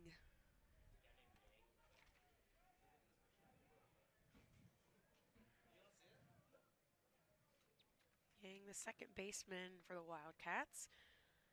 Batting at .294, no home runs, 2 RBIs, and 1 double. Nothing else, though. McElpatrick runs on that one, but it doesn't hit him because it was hit to the gap on second base side. And he goes all the way over to third base. First time the Wildcats are able to make it to third off of a hit by Yang. Just went right into the gap between first and second base. And nearly hitting McElpatrick, but he dodged it just in time. So it's going to take us to the top of the lineup for Northwestern with Jack Council. A first and third situation here. Looks like there's going to be a call from the third base coach. A good piece of hitting there from Jake Yang. If I had to guess, they're going to steal. Let's see.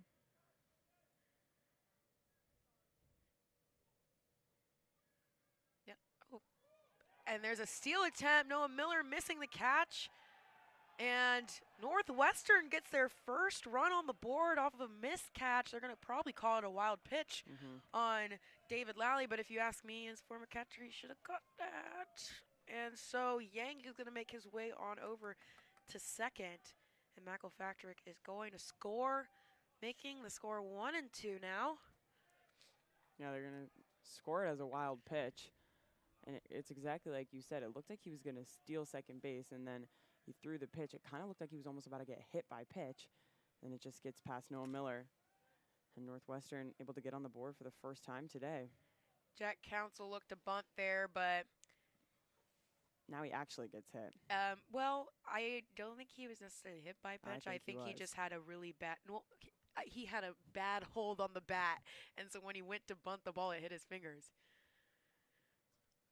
I don't know if that's counted as a hit by pitch. It is. But he kind of slammed his helmet down. He's hurting bad. I mean, it's going to hurt when you have a pitch coming in between 80 and 90 miles an hour. You go to bunt it, and it just squeezes your fingers against the bat. I'd like to see a replay on that. From what it looked like, is he squared up for a bunt, but he got his fingers on the bat, which is just a bad hold of the bat.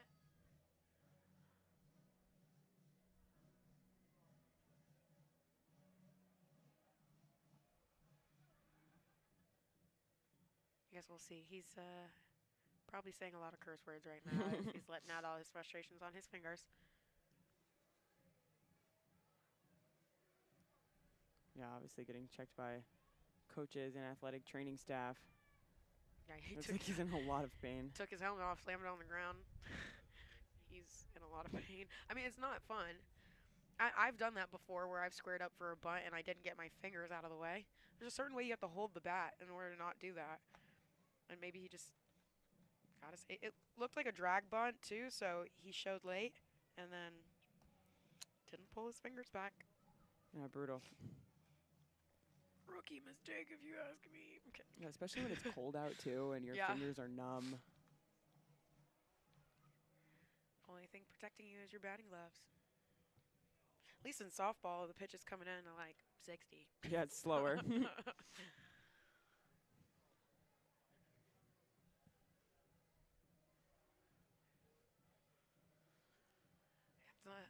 It's not going to be a hit by pitch. I think they're just waiting for him to get ready to get back in the box. Yeah, and it's taking quite a while. I mean, I guess it hurts. So they gave him the bat to see if he can hold it. He looks frustrated.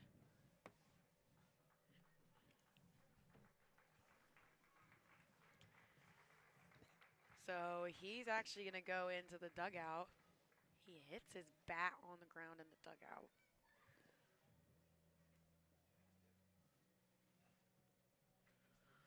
So it's going to be a pinch hitter, I assume. I honestly have not really seen a situation like this where somebody doesn't finish their at-bat. Me either. I don't think he's able to hold it back. So I don't know. If I had assumed there's going to be a pinch hitter and they're going to have to finish his at-bat, which is interesting. How do you, give stats for that?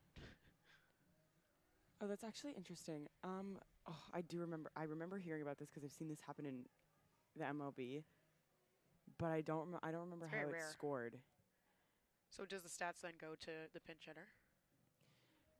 Well, if I'm remembering correctly, I'm pretty sure it's there's a certain outcome in where it goes to the previous, and then there's another outcome. And determine what the count is. So count's 1-1 right now, and Nick Barron is going to be the pinch hitter. It's like for Council. Hold on, I'm really curious now because there's if one thing happens, it goes to the hitter, but if the current hitter, but then if something else happens, it goes to the former. So, like, if he gets out, it goes to the former. Like, If he hits, it goes to him. I think that might be. You look it up. We'll check back in. Nick Barron pinch hitting for Jack Council. As a reminder, there's 2 outs on the board. The count was 1-1. The count is now 2-1 as that first pitch comes in at a ball. And Jake Yang is at second off of a wild pitch that scored McElfatrick. And basically, Council squared up for a bunt, and the ball instead hit his fingers. So Lally will try to pick off Jake Yang there, but more just to keep him honest, less to try to really get him out. Did you figure it out? I did. So it's what I assume, or what we kind of just said. If he hits, it goes to him, but if he strikes out, it's on Jack Council. Yeah. That's kind of That's unfortunate. brutal. I was going to say that. It's unfortunate. If he doesn't like him, he could totally just throw that back. It's like, no, you're getting a strikeout to Actually, your average. I am not a big fan of you, so I'm going to strike out. So that pitch comes in on a beautiful strike. Count is now 2s across the board. As Nick Barron, the freshman, he bats .275 on the season, 6 home runs. A real pickoff attempt here by David Lally. Unsuccessful, but that one definitely with purpose behind it. Like I was saying, Nick Barron, 24 RBIs, 9 doubles, no triples, 6 home runs, and he's only a freshman.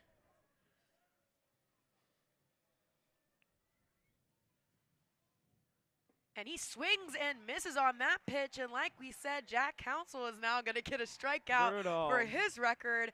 And David Lally gets his 5th strikeout of the game. And he's going to walk probably into the dugout. We're headed into the bottom of the 5th inning, but we're going to have some special guests on air. We'll let them introduce themselves, though. You got to see how far these headsets reach. Hold on. Yeah.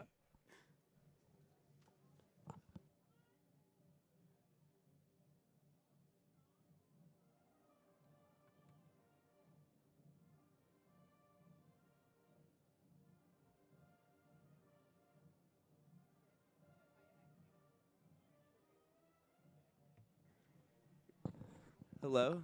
Hello? Can you hear me, Logan? Mr. Emmett Gerstein, it's great to hear you. Great to have you on. It's great to be on. Thank you, Sydney and Jaden, for letting us on the call today. How's our audio look? Look good? They hear us? Awesome. So, yeah, my name is Emmett Gerstein. I'm Logan Field. And I was actually a member of WCBN my freshman year of college. I'm now a junior, and we're both student managers for the team, hoping to provide some insight on the call today. It's 2-1. We're going to the bottom of the 5th right now. Logan, what are some thoughts on the game so far? Yeah, thanks, Emmett. I mean, Michigan's looking for a sweep today against a struggling Northwestern team. We've talked about a lot how their offense is kind of power heavy offense, and their pitching is not their strength. But I mean, they're up 2 runs so far, heading to the bottom of the 5th. I mean, anything can happen in a cold weather Big Ten baseball game. Right, I completely agree. Northwestern, their offense has been struggling today and really throughout the series. 1 run on 1 hit today, and that was actually on a wild pitch. Yeah, so let's see how Michigan, if we can get the bats going here.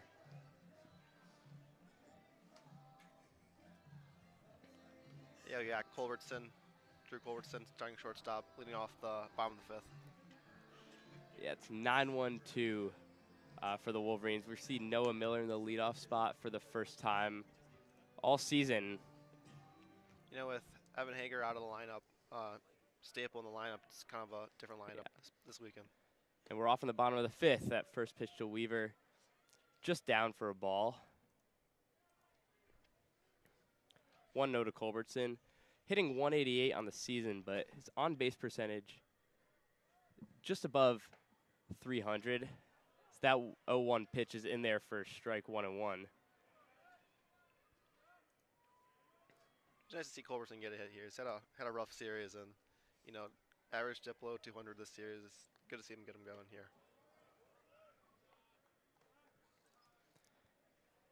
That 1-1 is just outside. 2-1 now to Culbertson. Infield's lined up straight as the pitcher sets. Delivers the 2-1. That's in there for a strike on the corner of the fastball at 88.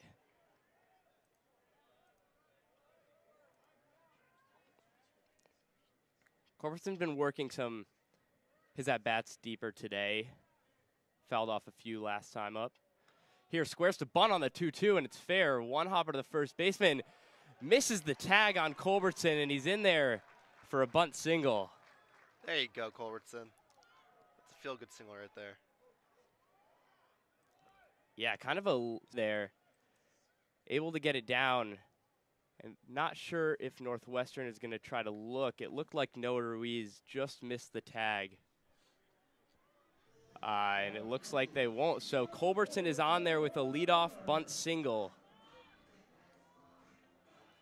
Top of the order coming up here in the bottom of the fifth. Let's see if we get some offense going. No lead at first. 2-1 Michigan in the bottom of the fifth. Curveball in there for a strike to Miller. 0-1.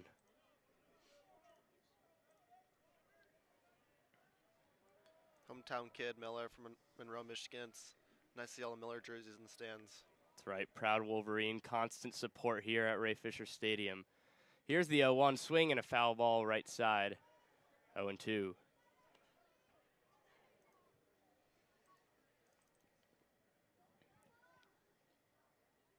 Just need one in play here. Move the runner over in a low-scoring affair here. 11 a.m. start this morning with the national broadcast. Infield slightly shifted pull side. The 0-2 outside. 1-2.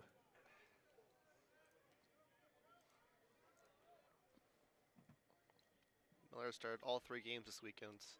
Not often you see a Big Ten catcher catching all 3 games in a weekend, especially an early morning game like this. That's right. Kligman first off the 1-2 drive. Hard grounder and an easy double play. Just a one-hopper to the second baseman, 100 miles per hour off the bat.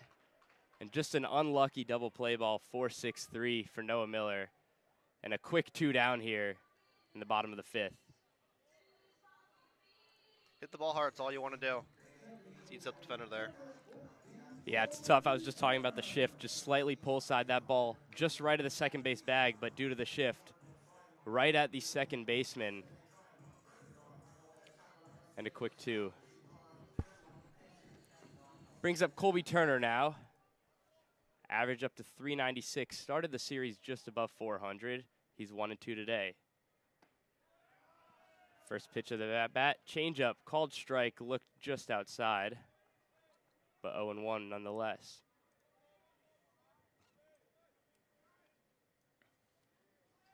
Turner with a similar shift as Miller. Outfield pretty straight up. The 0-1. That's upstairs, ball 1. Turner shifted from second base to right field, a little left field this year. He's a very versatile player, and it's nice to have those players that can play multiple positions to get different guys in the lineup. Here's the 1-1. Curveball just outside. 2-1. Turner with a great series. Homer on Friday to start off the Wolverine scoring. Michigan looking to sweep today on this Sunday morning. Here's the 2-1 pitch to Turner. Inside half. Strike 2 on the changeup. Turner didn't like that call.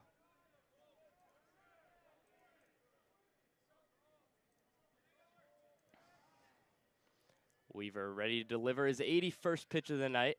Excuse me, day. It's pretty early. Swinging a drive, left field.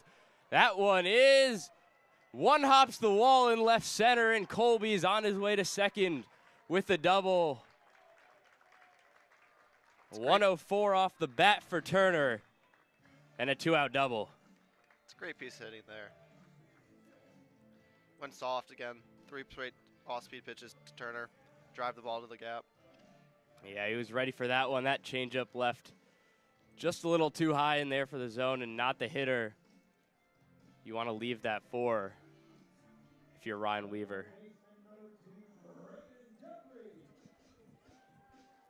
Brings up Braden Jeffress. He's been heating up. base hit to the first baseman his last time out. Good hustle down the first base line to be able to beat Weaver to the bag and get a single. Weaver ready to deliver. Here's the 0. Outside, ball 1 on the curveball. It's been a great series for Jeffress. Yeah, Jeffress, slower start to the season. Finally getting the ball on the line and on the ground hard where he needs to be. The 0-1 grounded to first. And an easy out for Ruiz. Just steps on the bag. Retires Jeffress for the 3rd out of the inning following the Turner double. Took a weird hop there. Yeah. Braden been hitting the ball on the ground a lot, which has fared well for him sometimes. You know, it's Super Day or Superhero Day at the ballpark today. So if you could choose a superhero, who would you be? Who would I be? That's a good question. Probably Spider-Man. I kind of like to, if you could throw kind of your web somewhere and be able to stick to the walls and just kind of swing yourself everywhere. That sounds fun. No way you just looked up cool superheroes.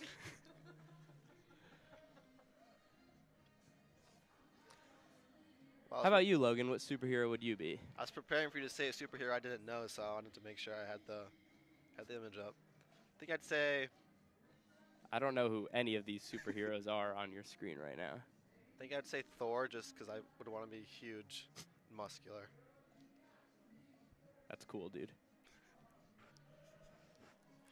David Lally back on the bump for the top of the 6th. He's at 73 pitches.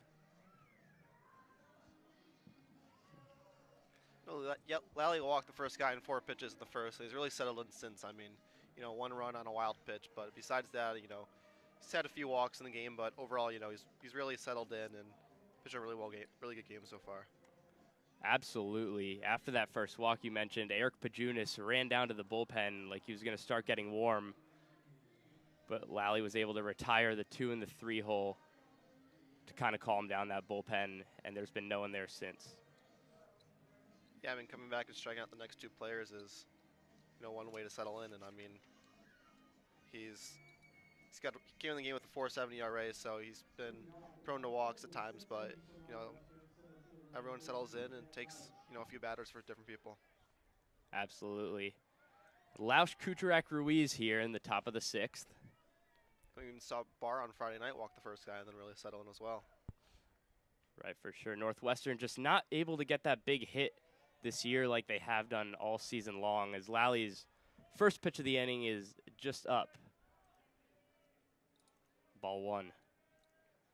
Here's Jack Lausch, former Northwestern quarterback. Heavy pull shift, the 1-0. Up again, ball 2.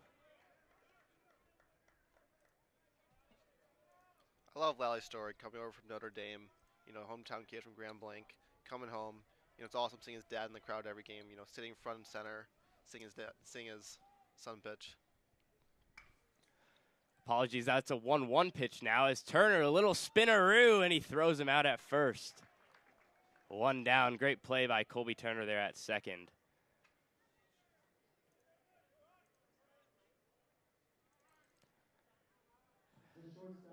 Everyone's talking about Turner's bat, but that glove has been as sharp as it's gotten this season, Logan. Yeah, 100%. I mean, he's a slick defender at second. You know, second baseman last year, Mitch Foy was taken the first round. Stepping into those shoes is quite the. Yeah, absolutely. Lally's first pitch to Kucherak is in there for a strike, 0-1. Kucherak just unable to get going this series. Tough time defensively, too, yesterday. As Lally's 1-0, grounded left side. Braden Jeffress, a 2-hopper, throws it to first and retires Kucherak. 2 down and a quick 2 for Lally, only 5 pitches. And he's rolling through this middle of the Wildcats order. You know, we've seen this lineup top heavy with, you know, some power, with multiple guys with almost double-digit homers. You know, we saw on Friday a little scare in the 9th inning, but besides that, Michigan's pitching has really been able to limit the damage of the long ball. Yeah, it's been nice having those 3 consistent starters the past 2 weekends. It's the first pitch of the at-bat to Ruiz. Fouled off right side, 0-1.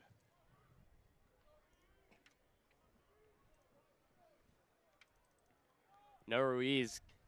A lot of action there at first today. A few good plays on putouts and assists back to the pitcher as that 0-1's ground to the left side. Culbertson, routine and 3 outs for Lally, a little fist pump, and he walks off the mound with confidence,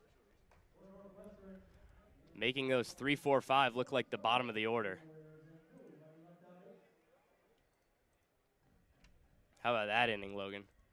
Yeah, I mean, getting a 1-2-3 inning there on, what, 8 pitches or so? I mean, not much more effective than that.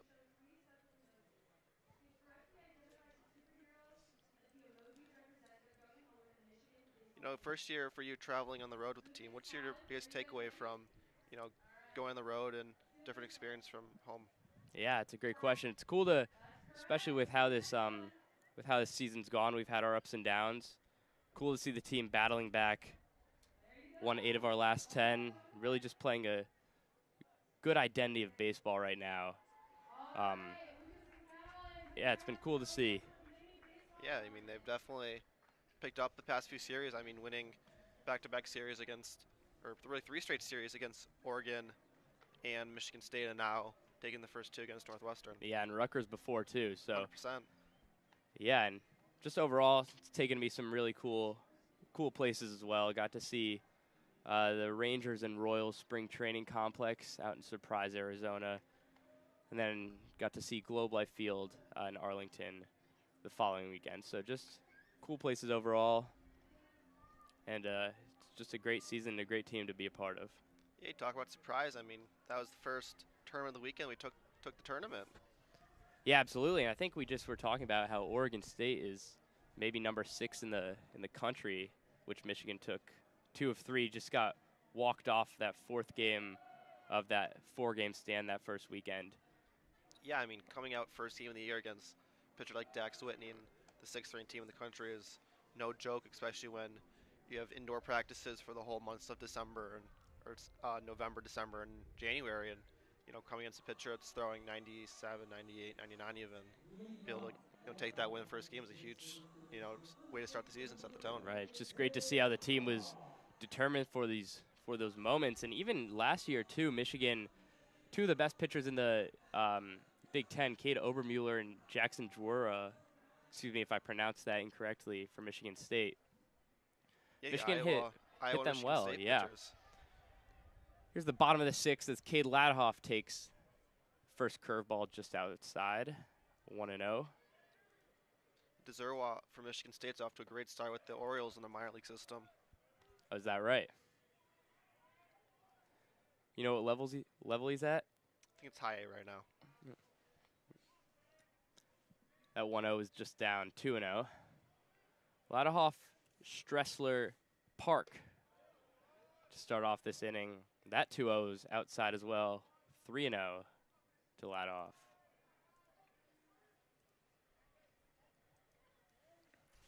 Can't imagine he's thinking about swinging here. He takes that sinker right down the middle, 3-1. If you're just joining us, it's 2-1 here, Michigan. Nobody out, bottom of the 6th. 3-1 pitch to Ladahoff. In there, strike 2, full count. Ladahoff's one of those smaller frame players, but he's got one of the hardest swings on the team. Constantly puts up high exit velocities, numbers in the high 90s and low hundreds. 108 mile per hour line out last time up, as this pitch is taken just low for ball 4. Could have gone either way there, and you could call that lucky for Ladahoff as he takes first base. Talking about the Oregon State series, here comes Brendan Stressler, the left fielder. A huge home run in the first game of the year to give Michigan the early lead against Dax Whitney. Yeah, second pitch he's seen all season. Takes over the wall and right. Has 2 homers this year, 1 off Whitney and 1 versus Nebraska. Squares to bunt. Pulls back, but doesn't matter. Strike 1. Michigan already a small ball team in these tight games should be familiar with these situations. Northwestern used to a lot more high-scoring games. Let's see if Stressler squares again. He does. Fouls it just back. Kind of jumped up a bit after that, kind of regretting his bunt attempt. Should have pulled back. That pitch was clearly outside, but it's 0-2. Yeah, he's saying that Northwestern's used to those high scoring games. I mean, their pitcher today's coming in the game, with an ERA over 7. I mean, there's Friday and Saturday starters, both at ERAs in the 4s. Different play style. Yeah, that 0-2 is up. Fastball at 87, 1-2. Weaver's getting pretty deep into the 90s on this pitch count, but not much action. I guess a few pitchers doing arm circles in the Northwestern bullpen, but besides that, not much. Here's the 1-2 to Stressler. Checks his swing, and he goes. That's a strike. Strikeout for Stressler. 1 down here in the bottom of the 6th.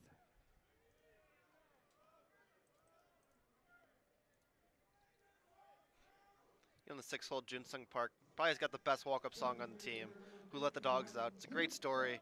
Coming over from South Korea for high school to go to IMG, and now here at Michigan, junior infielder DHing today.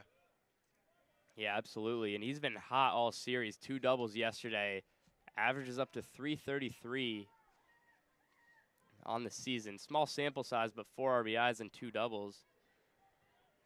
And Tracy Smith loves that hot hand. If somebody's playing well, he's not taking him out of the lineup. Yeah, it's first start on Friday. He's been in the lineup ever since. First pitch of the at-bat in there for a strike on the curveball at 79. Michigan still holding a 2-1 lead. Cade Ladoff on first base with that full count walk. Here's the 0-1 to Park. Swing and a miss. 0-2.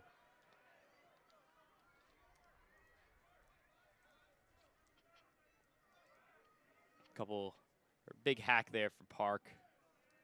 Probably looking to shorten up here. Here's the 0-2 from Weaver. It's in the dirt, and Ladoff with a good jump there, and he can get to second. It's a great dirt ball read there by Ladoff. Ball did get away from the catcher there, but, aggressive base running for Michigan. Absolutely. He knew that was an 0-2 pitch. Likely the third off speed of the at-bat. Ready for the dirt ball read, and it paid off. Had a little snow first few innings, but the sun's out here at Rayfish Stadium now. Beautiful day. The 1-2's high and away to Park. Approaching 1 p.m. Michigan had their spring game yesterday as well. As little rain showers yesterday morning, but turned out to be a great afternoon of baseball and football. Yeah, I saw a clip that the spring game was packed, but I think it was fake. But good to see 7-6 ball game out there at the big house. Here's the 2-2 to Park. Weaver delivers, and curveball just down. Great take. It's a lot of the second and third stringers, but, how 6-7 final score, it's always nice to see the players that maybe aren't getting playing time in regular season games to get some film, get some action, and play in front of fans, friends and family. Absolutely. 3-2, runner on second, 1 out to Park. Pitches up, ball 4. Park nodding his head. He liked that at bat. It was down 0-2 and takes 4 straight balls. Drawing a little smiley face in the dirt, a 3-2 count. I mean, is that what he does? His little tactic that gets him his luck and put him in the right mindset. He's one of the friendliest guys on this Michigan team. He texted me at 7 a.m. this morning to see if I was ready to go to the ballpark because he wanted to ride, and I wrote back at 7:45. I'm leaving now, but I'm guessing you're already at the ballpark. Sent me a snap. He goes, "It's all good." Yeah. Park, a hard worker, getting swings in before the game. Here's Pace now. First pitch of the at-bat, outside. 1-0. One of the best overall tool sets on the team, Greg Pace. Elite defense in center field and right field, and one of the fastest players on the team. He's got a little pop, but he showed it off last week at MSU. 0-2 today, but he gets a hold of one. It goes a long way.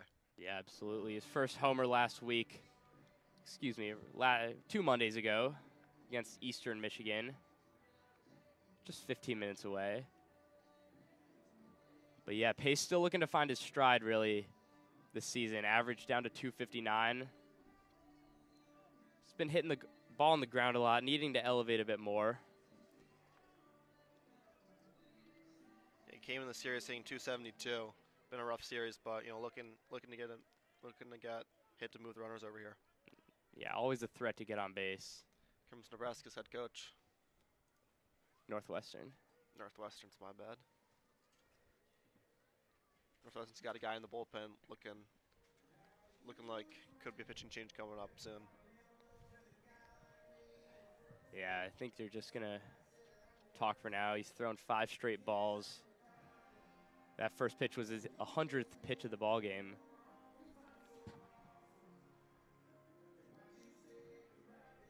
Ladahoff on second, Park at first. This little mound meeting as the home plate umpire. Stephen Linton is coming to break this up now. And a late call to the bullpen, actually. Getting a pitching change here. Yeah, not sure if head coach Ben Greenspan went to the mound knowing he was going to take out Weaver, or if he decided when he got there, maybe he asked him how he's feeling. And I guess not good enough to stay in. It's one of those classic slow walks out. Take as long time as you can until the home plate umpire comes out, and then you signal the bullpen to get an extra warm-up pitch or two in from the bullpen. Yeah, not a terrible outing for Weaver. Yeah, I mean, coming in with the 7.66 ERA, I mean, 1.63 walk. I mean, Michigan's had 7 hits today, but right now as he comes out, only allowing 2 runs. Quality start depending how these, depending if those 2 runners are able to strand it or if they get in or not. Yeah, absolutely. Final applause, or huge applause from the Wildcats bench as they whole dugout clears to greet Weaver. Final stat line from today, assuming if the runners don't score, 5 1/3 innings, 7 hits, 2 walks, 3 strikeouts, 100 pitches, 64% first pitch strike percentage. Right-hander Drew Dixon taking over on the mound. Senior pitcher. Yeah, and this is just another Northwestern bullpen arm that's been struggling a bit this season. As we mentioned before, they have the offense to compete, but these arms just haven't been there. Yeah, and we've talked about how Northwestern is the offensive powerhouse and a Big Ten school, but they've got 1 run today. I mean, they put up 3 runs in the 9th on Friday, but for the most part their offense has been struggling against our pitching. I mean, coming into the year with Tate Carey and Kate Montgomery leading the way, Michigan looked like to have one of the better rotations, but with injury to Carey and Montgomery moving the bullpen, Barr and Lally and Breno have really stepped up, and we've still had one of the better rotations in the Big Ten. Yeah, absolutely, and this season's just showed how important pitching depth is, even with Carey going out and Montgomery stepping down to the bullpen. Yeah, I mean, you can never have enough pitching, especially in Big Ten baseball. Midweek games, weekend series. We've had even some sophomores step up this year with Grant Bradley taking a huge step forward, Eric Berjunas, who you talked about earlier. I mean, even guys like Keegan O'Hearn and Brandon Mann, upperclassmen, O'Hearn Jr. and Mann Sr. have really taken steps forward. Taking bigger roles in the bullpen, and Wyatt Navarro, also lefty junior, who's had an injury earlier, but the past 2 weekends he's stepped up and pitched some critical innings, and it's good to see these players who even earlier this year weren't getting huge innings, but stepping up and contributing now. Yeah. As Greg Pace takes the box for Dixon's first pitch of the afternoon. First pitch, 79-mile-an-hour curveball, fouled off left side. Great play by the trainer Dan Meyer, reaching out and catching that foul ball.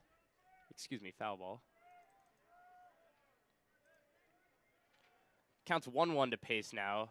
The first pitch was thrown by Weaver before he got pulled. That 1-1's in there for a strike. 2 curveballs.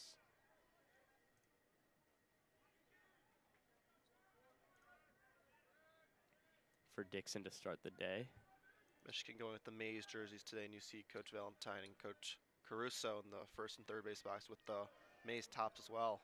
Yeah, that curveball's low. 2-2. Pace with a huge hole on the right side of the infield. Second baseman essentially playing right next to the bag. Here's the 2-2 pitch to Pace. Checks his swing and he goes. Strike 3. That's Pace's third strikeout of the day, I believe. Pace did not see a single fastball there. I wonder if they have something on the Northwestern to throw off speed pitches. I mean, you know, that curveball there was, you know, approaching 3,000 RPM, and it's something that, you know, it's very hard to hit, especially when you're, you know, either looking fastball or, you know, thinking you're going to get a fastball. Then we're going to pinch hitter here. Yeah, it's Cooper Mullins, who's had an interesting run of a season. Started getting consistent playing time against Rutgers 3 weekends ago, but hasn't drawn a start this series, but has seen the field all 3 days. Hitting .313, junior from Eugene, Oregon, or redshirt sophomore, excuse me. First pitch to Mullins. Fastball down. Good Lefty. block by the catcher Slater.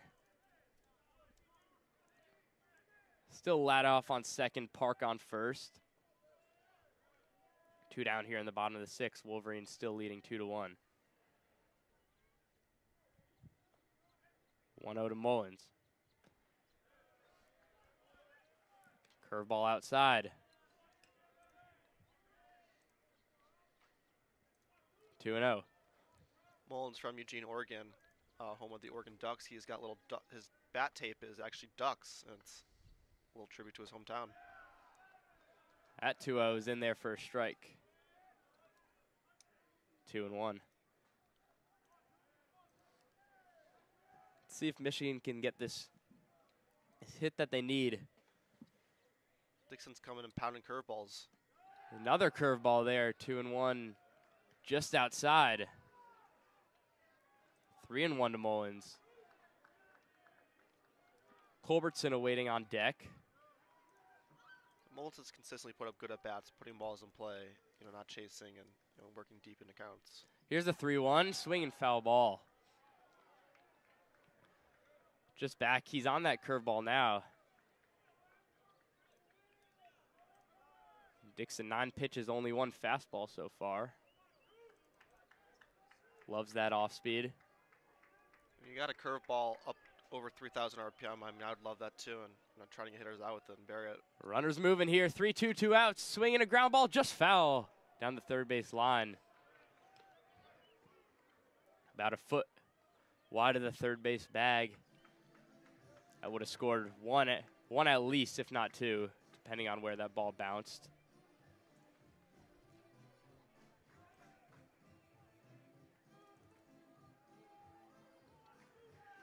3-2, 2 outs. Bottom 6, Wolverines lead 2-1. Ladder off on second, Park on first. Runners moving, 3-2 to Mullins. In there, grounder off the pitcher, and everyone will be safe at their bases. As Mullins with a 2-out single to load the bases for Culbertson.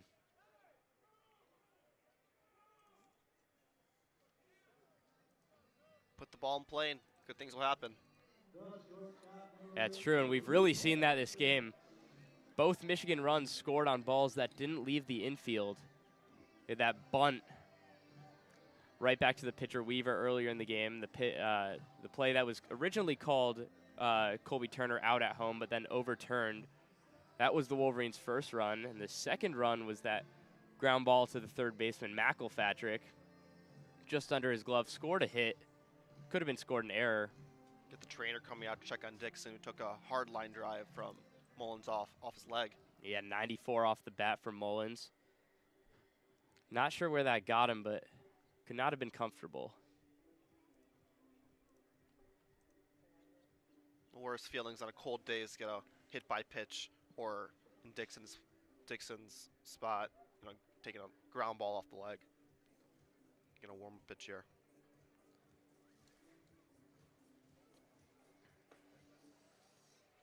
That pitch nods his head. Ben Greenspan and the trainer walk off the field. He's okay. The Greenspan coach, Skip, Tracy Smith, go back all the way to Arizona State, where Greenspan was an assistant under Tracy Smith, and even an assistant for a year at Michigan before taking over the helm at Northwestern. Yeah, and just a great recruiter over there. Great coach. Dixon setting for Culbertson now. Bases loaded, 2 outs. A huge at-bat here. First pitch, curveball inside, ball 1. You know, Nebraska, excuse me, Northwestern, like Michigan institution, you know, highly touted academics, but also, you know, a good athletic school. I mean, Nebraska football's been down the past few years since Pat Fitzgerald, not MSU, but, you know. At 1-0, popped up high in the sky. Could this be trouble? No.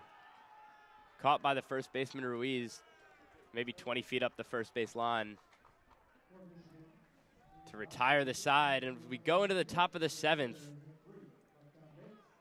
Still a 2-1 ball game. And I think that's the end of our day, Logan. It's been great talking with you, Mr. Gerstein. Yeah, and thanks to Jaden and Sydney, of course, for letting us on the call. I do miss it. I did a lot of commentating, as I mentioned, my freshman year. Great to be a part of WCBN. They run an amazing organization. And I hope to get on another call during the rest of the season. We'll be here. Two more home series next weekend against Washington, and then Ohio State weekend of May 14th. So I hope to see you guys then. Logan, any last words? No, thank you very much for having us, and let's get a dub here and take the series. And go blue.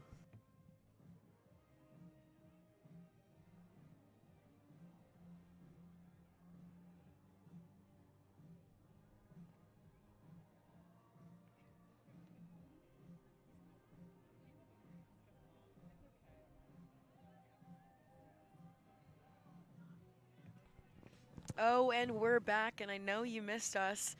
So we're in the top of the 7th inning. There's probably going to be a little bit of a defensive change here as Cooper Mullins came in for Josh Campbell, and Josh Campbell was playing right field. So it looks like they're going to move Stressler over into right field. I thought they might put Colby Turner out, but Colby Turner's going to stay at second base. It is hard to see who is in the outfield right now. I update this on here. So June Sun Park. Here we are. Okay, so it's going to be Dan Morrow out in the left field. Wonder if he's going to come in on behalf of June Sun Park later, because as of right now, there's too many guys on the active roster. So, okay, Tracy Smith's going to come out and let them know that they put Dan Morrow out in left field. He's got a couple reps out in outfield and has done pretty well when he's been out there. I'm surprised he hasn't gotten more. But we're going to see, we have a infield shift to the pull side. Colby Turner playing kind of directly behind second base, and Culbertson in his normal spot but towing the dirt. First pitch on Logan DeGroot comes in at a strike. Count is 0-1. DeGroot is 0-2 today. Struck out in the second inning and then flew out.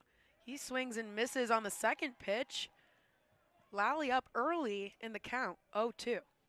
Yeah, Lally coming back into this game up to 80 pitches today, but 7th inning, he's still in there.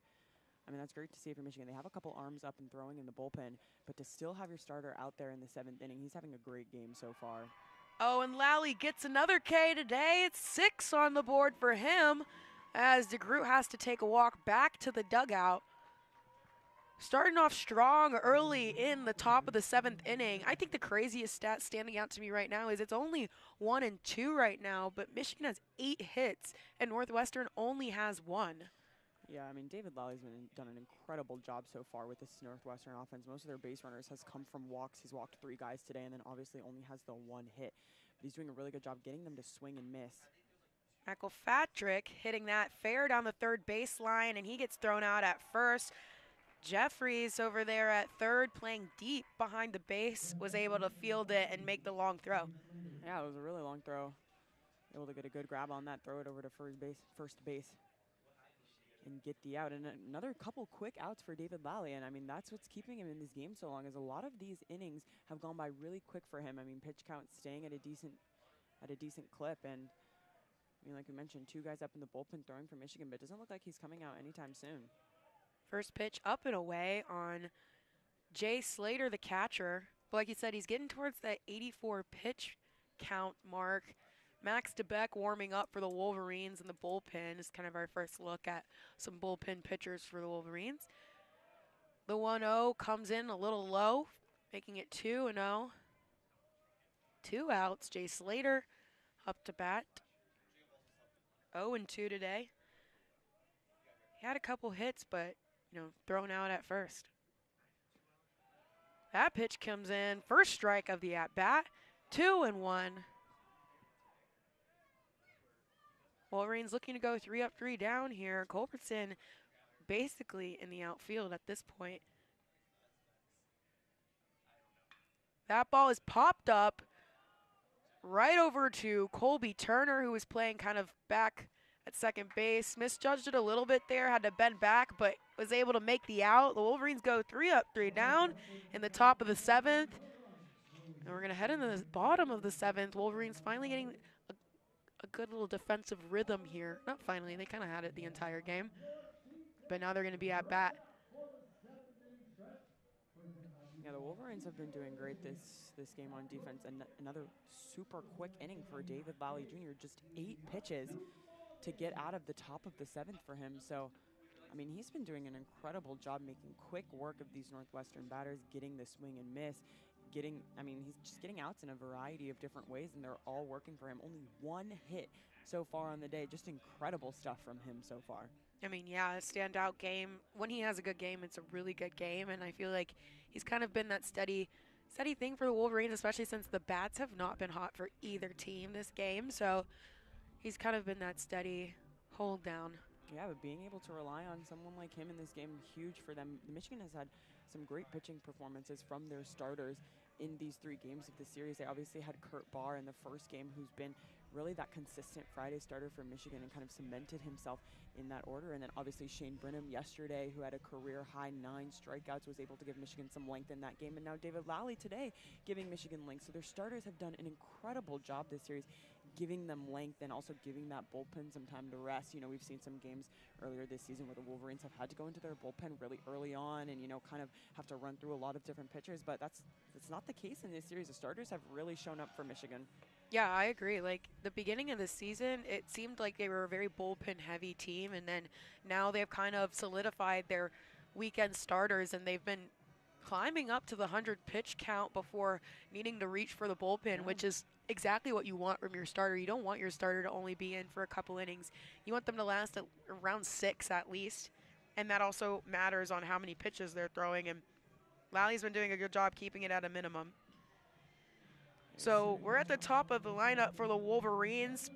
Noah Miller, 1 for 3 today. He had that single in the first inning, but other than that, hasn't really been able to stay on base for very long.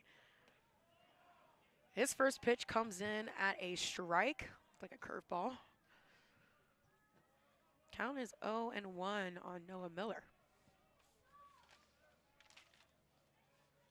Middle infield playing pretty deep. That pitch down and away. Drew Dixon on the mound, ERA 6.28. We obviously saw him come in the middle of last inning after Ryan Weaver got taken out in the middle of the at-bat. That pitch coming in probably inside. Count now 2-1. And so Dixon back out for a second inning of work, and he doesn't have the biggest sample size this season in terms of innings pitched. He's only pitched 13.2 before heading into this game, so not too much work, but obviously having him try to close out this game for Northwestern now.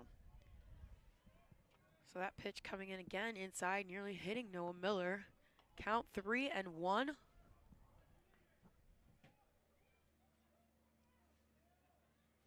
Dixon does have a strikeout so far. That one looked to be a little outside, but some great framing by Jay Slater behind the plate. They're going to call it a strike. Full count on Noah Miller now.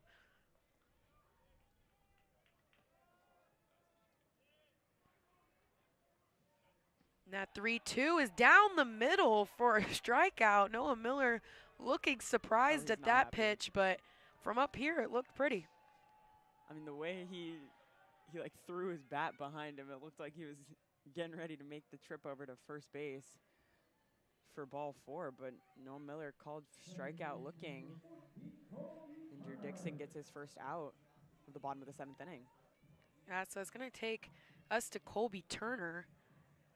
Finally got his batting average back up to a 400 in this game, going 2 for 3. His last 2 at-bats were his best.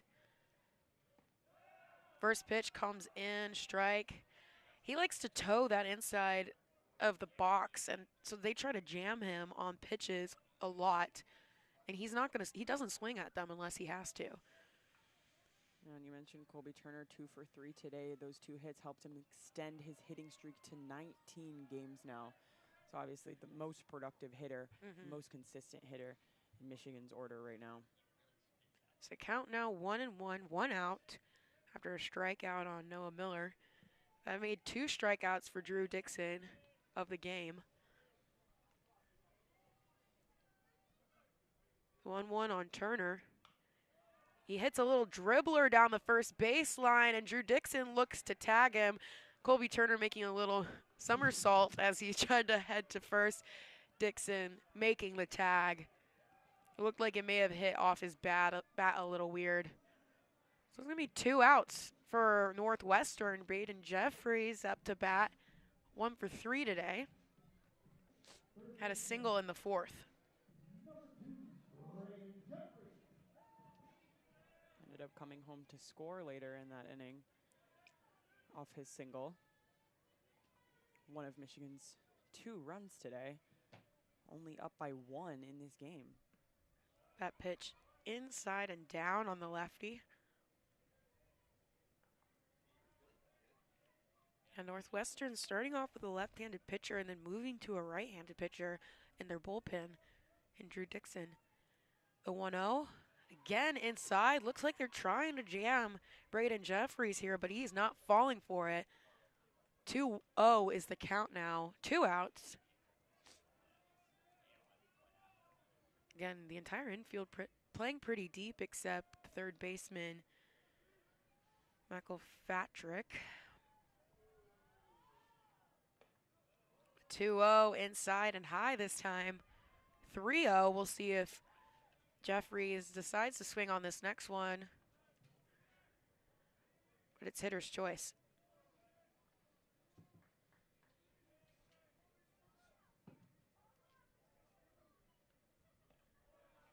And they're going to call that one a strike. Finally hit the spot. Looks like he was trying to hit that the last 3 pitches and then finally was able to do it there. Braden Jeffries not swinging at it. I think that was a smart play there. Still a hitter's count for Jeffries. 3-1. He shows bunt but pulls away. It's still going to be a strike. Full count now on Braden Jeffries.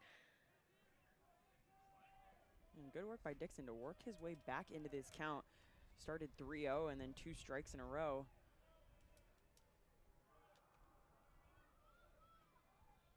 The full count pitch is hit all the way out to right field. And it's going to go over the head of Freeman.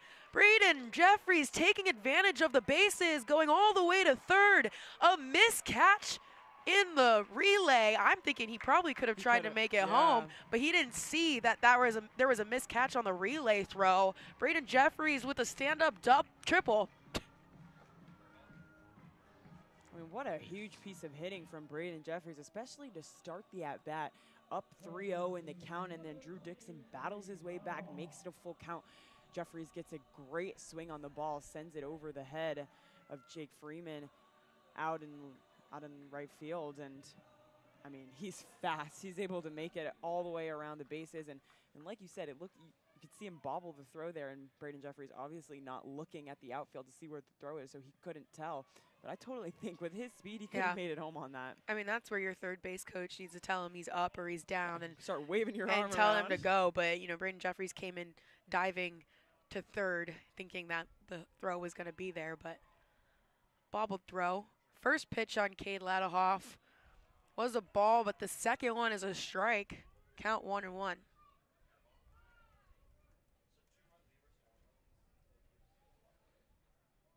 We are in the bottom of the 7th inning. Wolverines have another runner in potential scoring position. Braden Jeffries with a stand-up triple. Cade Ladahoff up to bat. That ball was outside. 2-1. Looked pretty close, but missed the mark a little bit there. What's in this inning, but Michigan really wanting to put another run up on the board, especially only being up by 1. That pitch down in the turf. 3-1 on Cade Ladahoff. His last at bat had a wild pitch walk in the 6th inning. And Braden Jeffries with that triple, just his 2nd triple of the year. Ladahoff batting a 300 with runners on, or 300 with 2 outs. That's a strike. Full count on Ladahoff. Dixon getting to these full counts, but just unable to really make it through. Yeah, the Wolverines have had a couple opportunities here, haven't been able to capitalize. You see that with the 9 hits and only 2 runs to show for it. Full count, 2 outs. That is hit all the way out to left field, but in perfect position is DeGroot to make the catch. Retire the Wolverines in the bottom of the 7th inning. So now we're in the top of the 8th inning. David Lally still headed towards the bump. Max DeBeck warming up in the bullpen. I imagine this might be Lally's last inning, but we'll see. I mean, You never know. Tracy Smith is not afraid to allow pitchers to have a complete game. Well, we saw Kurt Barr throw a complete game when Michigan was down at Michigan State. So exactly like you said, not afraid to let these guys go if they're rolling and if they have their stuff. And David Lally definitely has his stuff today. And especially we saw Max DeBeck warming up in the bullpen. He hasn't pitched since the Oregon series on April 3rd. So it's been a while for him. But we've actually seen him get up and start warming up in the bullpen all 3 games so far of this Northwestern series. But they haven't ultimately ended up putting him in. So it'll be interesting to see if we see him come in at all or not. But like we mentioned, David Lally Jr. back on the bump for the Michigan Wolverines, and he's rolling today, so why not keep him in? Yeah. I mean, if I had to guess, he's probably not going to pitch a complete game. I feel like the only pitcher that Tracy Smith would allow that for is Kurt Barr. But Gavin DeVoe also in the bullpen for the Wolverines. So Max DeBeck, Gavin DeVoe, maybe one of them will come in. Like he said, Max DeBeck has been warming up for the Wolverines, but has not played since Oregon. Not sure why, but we'll see. So due up for the Wildcats, Jackson Freeman, Jake Yang, and Nick Barron, 8, 9, and 1. Freeman 0 for 2, struck out in the 5th inning at his last plate appearance. He's the right fielder for the Wildcats. A pole shift here in the infield. But Braden Jeffries is still at 3rd. He's going to stay there probably, but he is checking over at the dugout to see if they want him to shift too. And now Matt Ossenford will come in for Cade Ladahoff at first base. He's kind of been doing that type of rotation, Tracy Smith. He's been having Cade Ladahoff start and then letting him play either half or 2/3 of the game and then bringing in Matt Ossenford, who used to start at the first base position. First pitch comes in, a swing and a miss on Jackson Freeman. And another swing and a miss from David Lally. And one way I can see him staying longer in this game is if he continues to make quick work of this Northwestern lineup. He's been working through these innings on a pretty low pitch count, obviously 88 pitches through 7. So if he's able to keep that pitch count low and get through these innings quickly, he could last this entire 8th inning. Yeah, nice pitch there by David Lally, but missed the mark slightly. I want to say maybe it was low or possibly outside. It looked there on my end. The 1-1 is fouled down the first baseline. Now they're moving Braden Jeffries over into that spot that we were talking about earlier, that pull shift. They pull Braden Jeffries away from third base and put him in between Culbertson and Turner, and then have Turner playing in the gap between outfield and infield and right. So playing a massive pull here. And David Lally tries the pitch again, and still misses the mark on it. Home plate umpire does not like it. That'll be Steven Linton behind the dish for the umpires. The 2-2 is hit right into left center. But Dane Morrow is going to make the easy catch. Interesting to see a pull shift only for him to hit it to the left side of the field, but a pop out is still an out. Makes it the first out for the Wolverines of the top of the 8th. Jake Yang up to bat now, the freshman second baseman, batting a .333 now. 1 and 2 today. Had a single off a wild pitch in the 5th inning. And he hits again, but this time right over to Colby Turner, who bobbled it a little bit, was able to get it though and make the throw to first. And you mentioned that wild pitch back in the 5th inning. That was ultimately what allowed Northwestern to get their one run across. So, you know, you see such a close score. It's 2-1, but their only run in this game really was just kind of off a Michigan miscue. And so Michigan's done a really good job at, you know, kind of settling down and keeping things composed after that. And once again, another super quick out for David Lally on the first pitch, and he retires Jake Yang. So it's 2 outs now.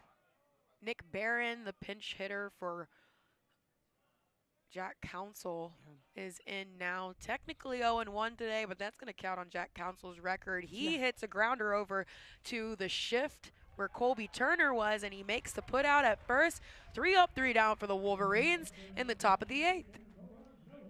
I mean, what an impressive outing so far for David Lally Jr. I mean, the way he's able to just like work through this Northwestern batting order, he's made such quick work. Another super fast inning. He gets Jake Yang out on 1 pitch, and then Nick Barron out on 2 pitches. I mean, keeping these pitch count under in single digits for a lot of these innings. He's done such an incredible job. You only wonder if you're going to come. I have a feeling they might let him come in the 9th. I mean, they only have one more inning. If they're able to blow it open in the bottom of the 8th here, the Wolverines, then they pretty much have one more inning to like solidify the deal. Yeah, and I mean, he's given up 1 hit all day. He's just done an incredible job, really inducing the swing and the miss from Northwestern, and just an incredible all-around performance from him today. So Dixon will stay on the mound for the Wildcats. 2 strikeouts so far in the game, but the triple hit off of him. His pitch count is around 34. So we'll see if they elect to go to their bullpen. They do have someone warming up in the bullpen, and I have no idea who it is. It's so far away. Yeah, also like the equipment is in the way. Yeah. Yeah, from afar it looks like a single-digit number, but they only have 3 single-digit numbers on the roster, and 2 of them are outfielders and 1 of them is an infielder. So I don't. So it's not that. It's not any of them. So Brendan Stressler leading off for the Wolverines. 1 for 3 today. Had a single in the 4th inning, but struck out at his last plate appearance in the 6th. He's going to start the Wolverines off here. The infield playing pretty deep for the big hitter. First pitch, swing and a miss. Count 0-1. So it'll be Stressler, Park, and then Pace, 5, 6, and 7 for the Wolverines. That one down in the dirt, 1-1. I guess technically it's turf, but. Oh, yeah, that is very true. Down in the dirt is the saying, you know. Yeah. Stressler 1 hit earlier today, accounting for 1 of Michigan's 9 hits, but still only 2 runs to show. He pops that one back and away. Probably on the concourse, I can't see. So the count now 1-2, Stressler down in the count, having to battle here. It definitely went in the concourse. The kids just sprinted down the stairs to go run after it. Not the parking lot, because the kids can't get the ball for the parking lot. It's not very friendly. 1-2. Inside, making it 2-2. Outside and down on Stressler.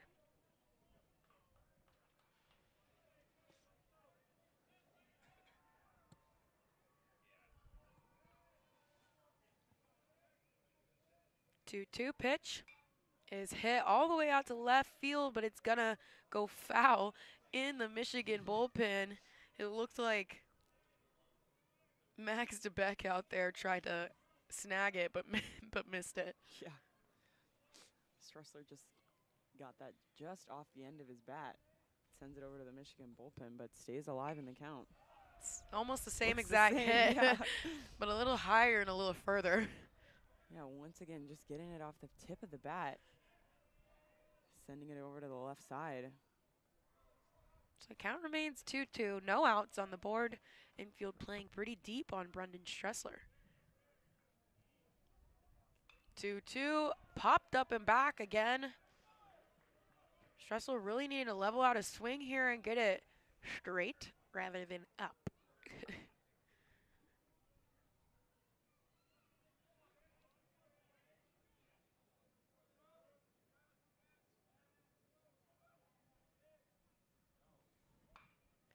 He straightens that one out all right, but fouls it off the first baseline.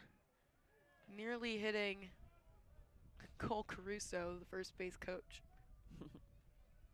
Cole Caruso, former Michigan Wolverine. He obviously played on the team last year, one of the best batters on this Michigan roster, kind of one of their top three along with Mitch Boy and Benny Casillas, but now obviously on the coaching side of things for the Wolverines now. Stressler looks to swing at that one, pulls it back in time though for a full count.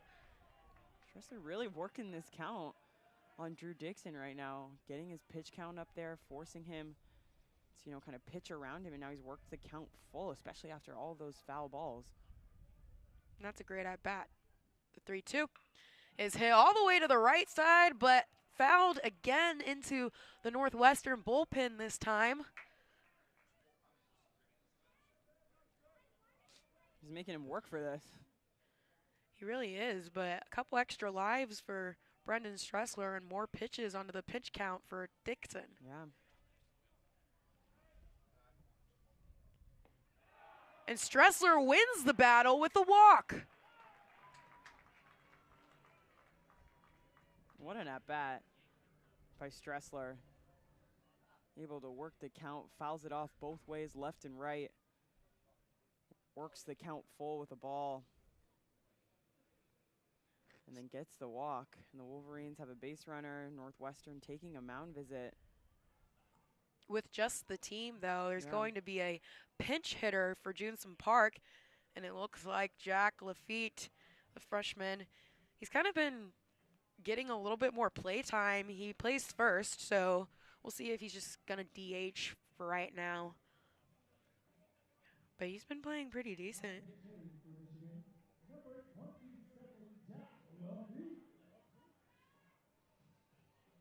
The freshman from Los Angeles, California, getting an appearance in today's game.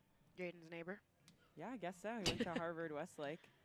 One of our fellow broadcasters in our club, Jake Lancer, also went to Harvard Westlake. Oh, I wonder actually? if they know each other. That's crazy. And Jake's a sophomore, so he would have been. Maybe they would have been at this. They would have been there at the same yeah. time. We'll have to ask we'll have Jake. to ask and report back. So batting at .258 on the season, no home runs, 5 RBIs and 1 double. He bunts, but it gets fouled back and away for a first strike. See Stressler getting ready to take off from first base. Kind of go on contact. No outs on the board here. Looks like the Wolverines are trying to move Stressler over. Want to break open this inning, add some insurance runs. Much needed insurance runs with only. Lafitte fouls the bunt there on the first baseline. Looked like it was going to stay fair, but just barely foul. So now he's down in the count 0-2 after 2 bunt attempts. Got to stand back and swing on this one. I have seen some crazy things where people try to bunt on their third pitch, but if you miss a bunt on your third pitch, it's an out, even if you foul it. Yeah. So, not smart to do. Seems like Michigan really wants to advance Stressler. That's kind of the main goal right now. Move him into scoring position.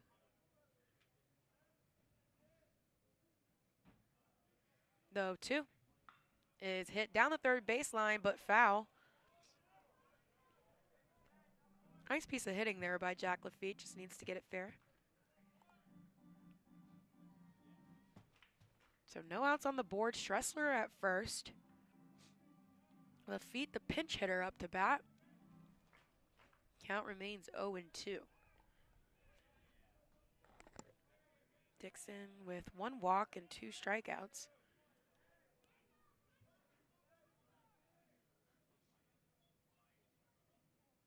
Oh, 2. And Stressler runs on that one, but runs right into the tag for an out.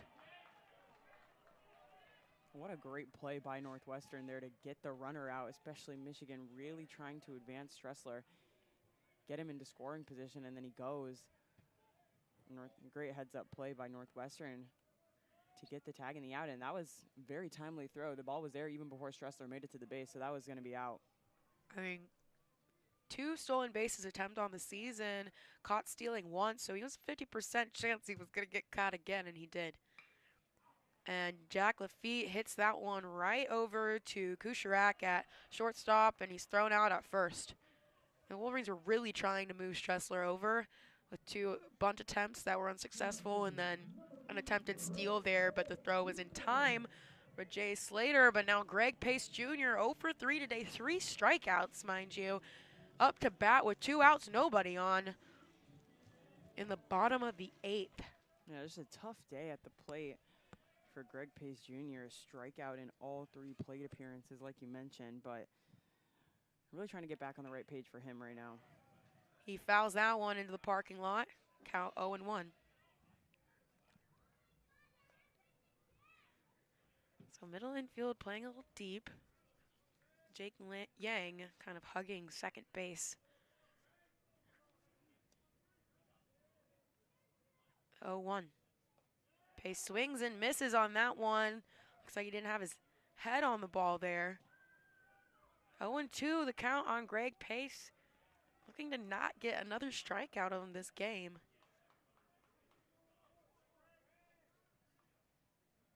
Yeah, hopefully not, but down 0-2. Dixon's definitely going to attack him with this pitch. Pitch is in, and it's down in the dirt. In the turf. Count now 1-2, 2 outs. For the center fielder for the Wolverines. The 1-2 is hit right up into the air. We'll see if it goes out on the concourse, and it looks like it's going to. An extra life for Greg Pace Jr. at his at-bat.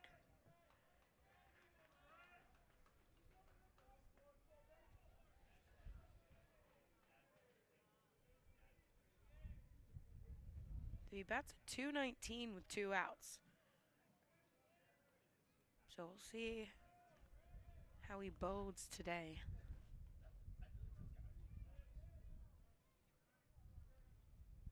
One, 2. Inside, nearly hitting his elbow guard. Count now 2s across the board for Greg Pace. 2 outs. He's done a nice job trying to kind of work his way back into this count after going down 0-2. Now evens the count up 2-2. Again, that one inside looked like Jay Slater was ready to throw it around. Yeah. Count is now full. Greg Pace working his way back from 2 strikes to a full count. It's now a battle between Pace and Dixon. Who will come out on top, we'll see. The full count is a little dribbler over to the pitcher. Pace trying to make the throw or the run, almost making it in time after a bad throw from Dixon over to Ruiz. But Ruiz makes a great dig on that and gets the 3rd out. Yeah, it almost looked like Dixon wasn't going to get there in time, or wasn't going to get the throw off in time to first base, and then Ruiz has to dig it out. But he does it in time. Greg Pace Jr., we know he's fast. We talked about it earlier, but not able to outrun that one. So he accounts for the 3rd out of the inning, and now Northwestern will come up to the plate. David Lally Jr. will go back on the mound for the top of the 9th inning. That's the last opportunity for the Wildcats to try to tie this up or take the lead and force a bottom of the ninth. It looked like Pace didn't realize or expect to have hit that ball. It might have hit off a weird part of the bat, and then it just kind of bounced right in front, almost like a bunt, basically. And then from there, realized that it was fair, and then had to run. So Yeah. I'm assuming if he like had some or just knew that he was gonna hit that ball, probably would have beat it out because he was very close to being out. But He was close. he Yeah, just didn't especially with the expect to throw. hit it at all. So the defense is going to remain how it was last inning. Austinford at first, Turner at second, Culbertson shortstop, Jeffries over at third. Lally remains on the bump for the Wolverines. Noah Miller behind the dish. And then from left to right, Dane Morrow, Gray Pace, and Brendan Stressler in the outfield. Looking to get 3 up, 3 down to end the inning, but the Wildcats only need 1 more to tie it. Yeah, it's a swing of the bat can tie the game. David Lally Jr. up to 96 pitches so far. Jack Lausch will lead off the inning now for Northwestern, and then Ryan Kucharak and Noah Ruiz. So you have 3 good batters. Despite not having a good game, no one on Northwestern's really had a good game at the plate, but you have 3 really strong hitters overall when it comes to just how they've been playing this season. So, 3 of their best bats coming up to the plate in this top of the 9th inning as they, like you said, only 1 run to tie this game up. Yeah, it'll be 2, 3, and 4, but all 0-4 today. Jack Lausch walking in the 4th inning, but no real good quality hit. And that one is hit right to David Lally Jr., who makes an immediate catch. First pitch out for David Lally. Oh, I guess that was so impressive. The reflexes for him to be able to grab that off the bat. I mean, just incredible. Comes soaring at him straight off the mound. Just unfortunate for Jack Lausch. Seriously, I mean, that had power on it. And David Lally just reaches across, grabs it for the first out. 1 out on 1 pitch. First pitch on Kucharak is inside, but a perfect strike. Infield working the pole here in their shift. Yeah, a lot of times those types of hits are just bobbled by the pitcher, Yeah. and then they have to pick it up and throw them out at first, but Allie made that catch, and he made it look easy. Seriously. Count 1-1 now. That last pitch in the dirt a little bit there. The 1-1. He goes at him for a swing and a miss. 1-2 on Kucharak. Lally is looking to complete this game for the Wolverines.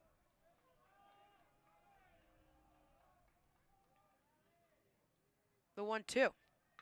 That one's hit right over to Braden Jeffries, who slides and gets it and makes the throw over to Matt Austinford for the out.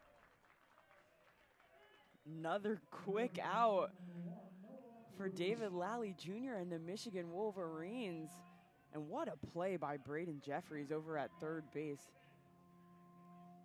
Yeah, I mean, David Lally goes over and daps him up. Thank you for saving me there. Seriously, and Northwestern down to their final out in the form of Noah Ruiz.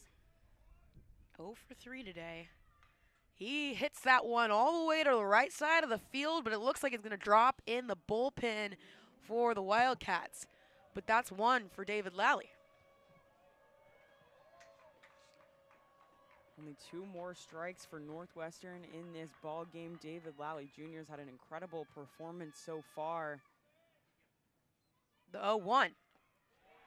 Perfect strike for David Lally, up in the count early. 0-2, 2 outs. Lally moving his ERA down to 4 straight. Everybody up and clapping for Lally Jr. here. And the 0-2 is hit down the field. Colby Turner making the catch, and the throw is in time. It was a slow throw, but it made it all the way over to Matt Austinford, and Lally had a game. They're making him wait, though. You could see the umpires coming over, and I mean, you can hear Michigan playing the song Hail to the Victors that they do after every game. They're going to line up, but I feel like they're not going to call this game over until they go review it. Yeah, they're going to review that. I mean, the throw was slow and bounced a couple times. Oh my gosh, it was hard. To be fair, though, Colby Turner got that basically in the gap in center field and then made a throw on the run to first. So it was a little bit slow because obviously when you're throwing off of the same foot that you're throwing from, it's going to be slow. But they're looking at the replay here. Let's see if it makes it in time. Totally. Yeah, totally made it in time. What an athletic And they're going to call him out, and the Wolverines storm the field for their first Big Ten sweep. David Lally getting it done for the Wolverines. I mean, I know who my MVP is, but I'm asking you as somebody who does sideline, who usually has to choose someone to interview at the end of the game, tell me who you'd interview and why. Oh, if I was interviewing someone, I'm going straight to David Lally Jr. He pitched a complete game, his first complete game of the season, tied a career high in strikeouts with 6 strikeouts, only gave up 1 hit. And the only run that Northwestern scored was off a wild pitch. So the wild pitch that looked like it could have been caught by Noah Miller. So hey, as a catcher, I'm going to look at that and say he probably should have caught that. But so, I mean, just overall, what an incredible performance by David Lally Jr., especially on a day where, Michigan had 9 hits, only able to get 2 runs across those. So you kind of had the bats going a little bit, but you just can't get those runs across the plate. But then for your pitcher to go out there, back you guys up, also backed up by some incredible defense. We saw great plays by Braden Jeffries, and then that last play of the game. Yeah. Such an athletic play by Colby Turner to close things out. And I mean, just what a performance all around on the defensive side of things from the Michigan Wolverines, and David Lally Jr. getting the win, getting the complete game. I mean, just an incredible performance from him, and Michigan gets the sweep. Yeah, I mean, as a pitcher, you want to trust in your defense, and the more trust in your defense that you have, the more that you can, be more confident in your throws, knowing that, okay, if it's grounded, they're gonna have my back. And so I think that really did help David Lally here. As much of a fantastic pitcher as he is, I think seeing that his defense was behind him to help him out, making those routine outs, it was nice.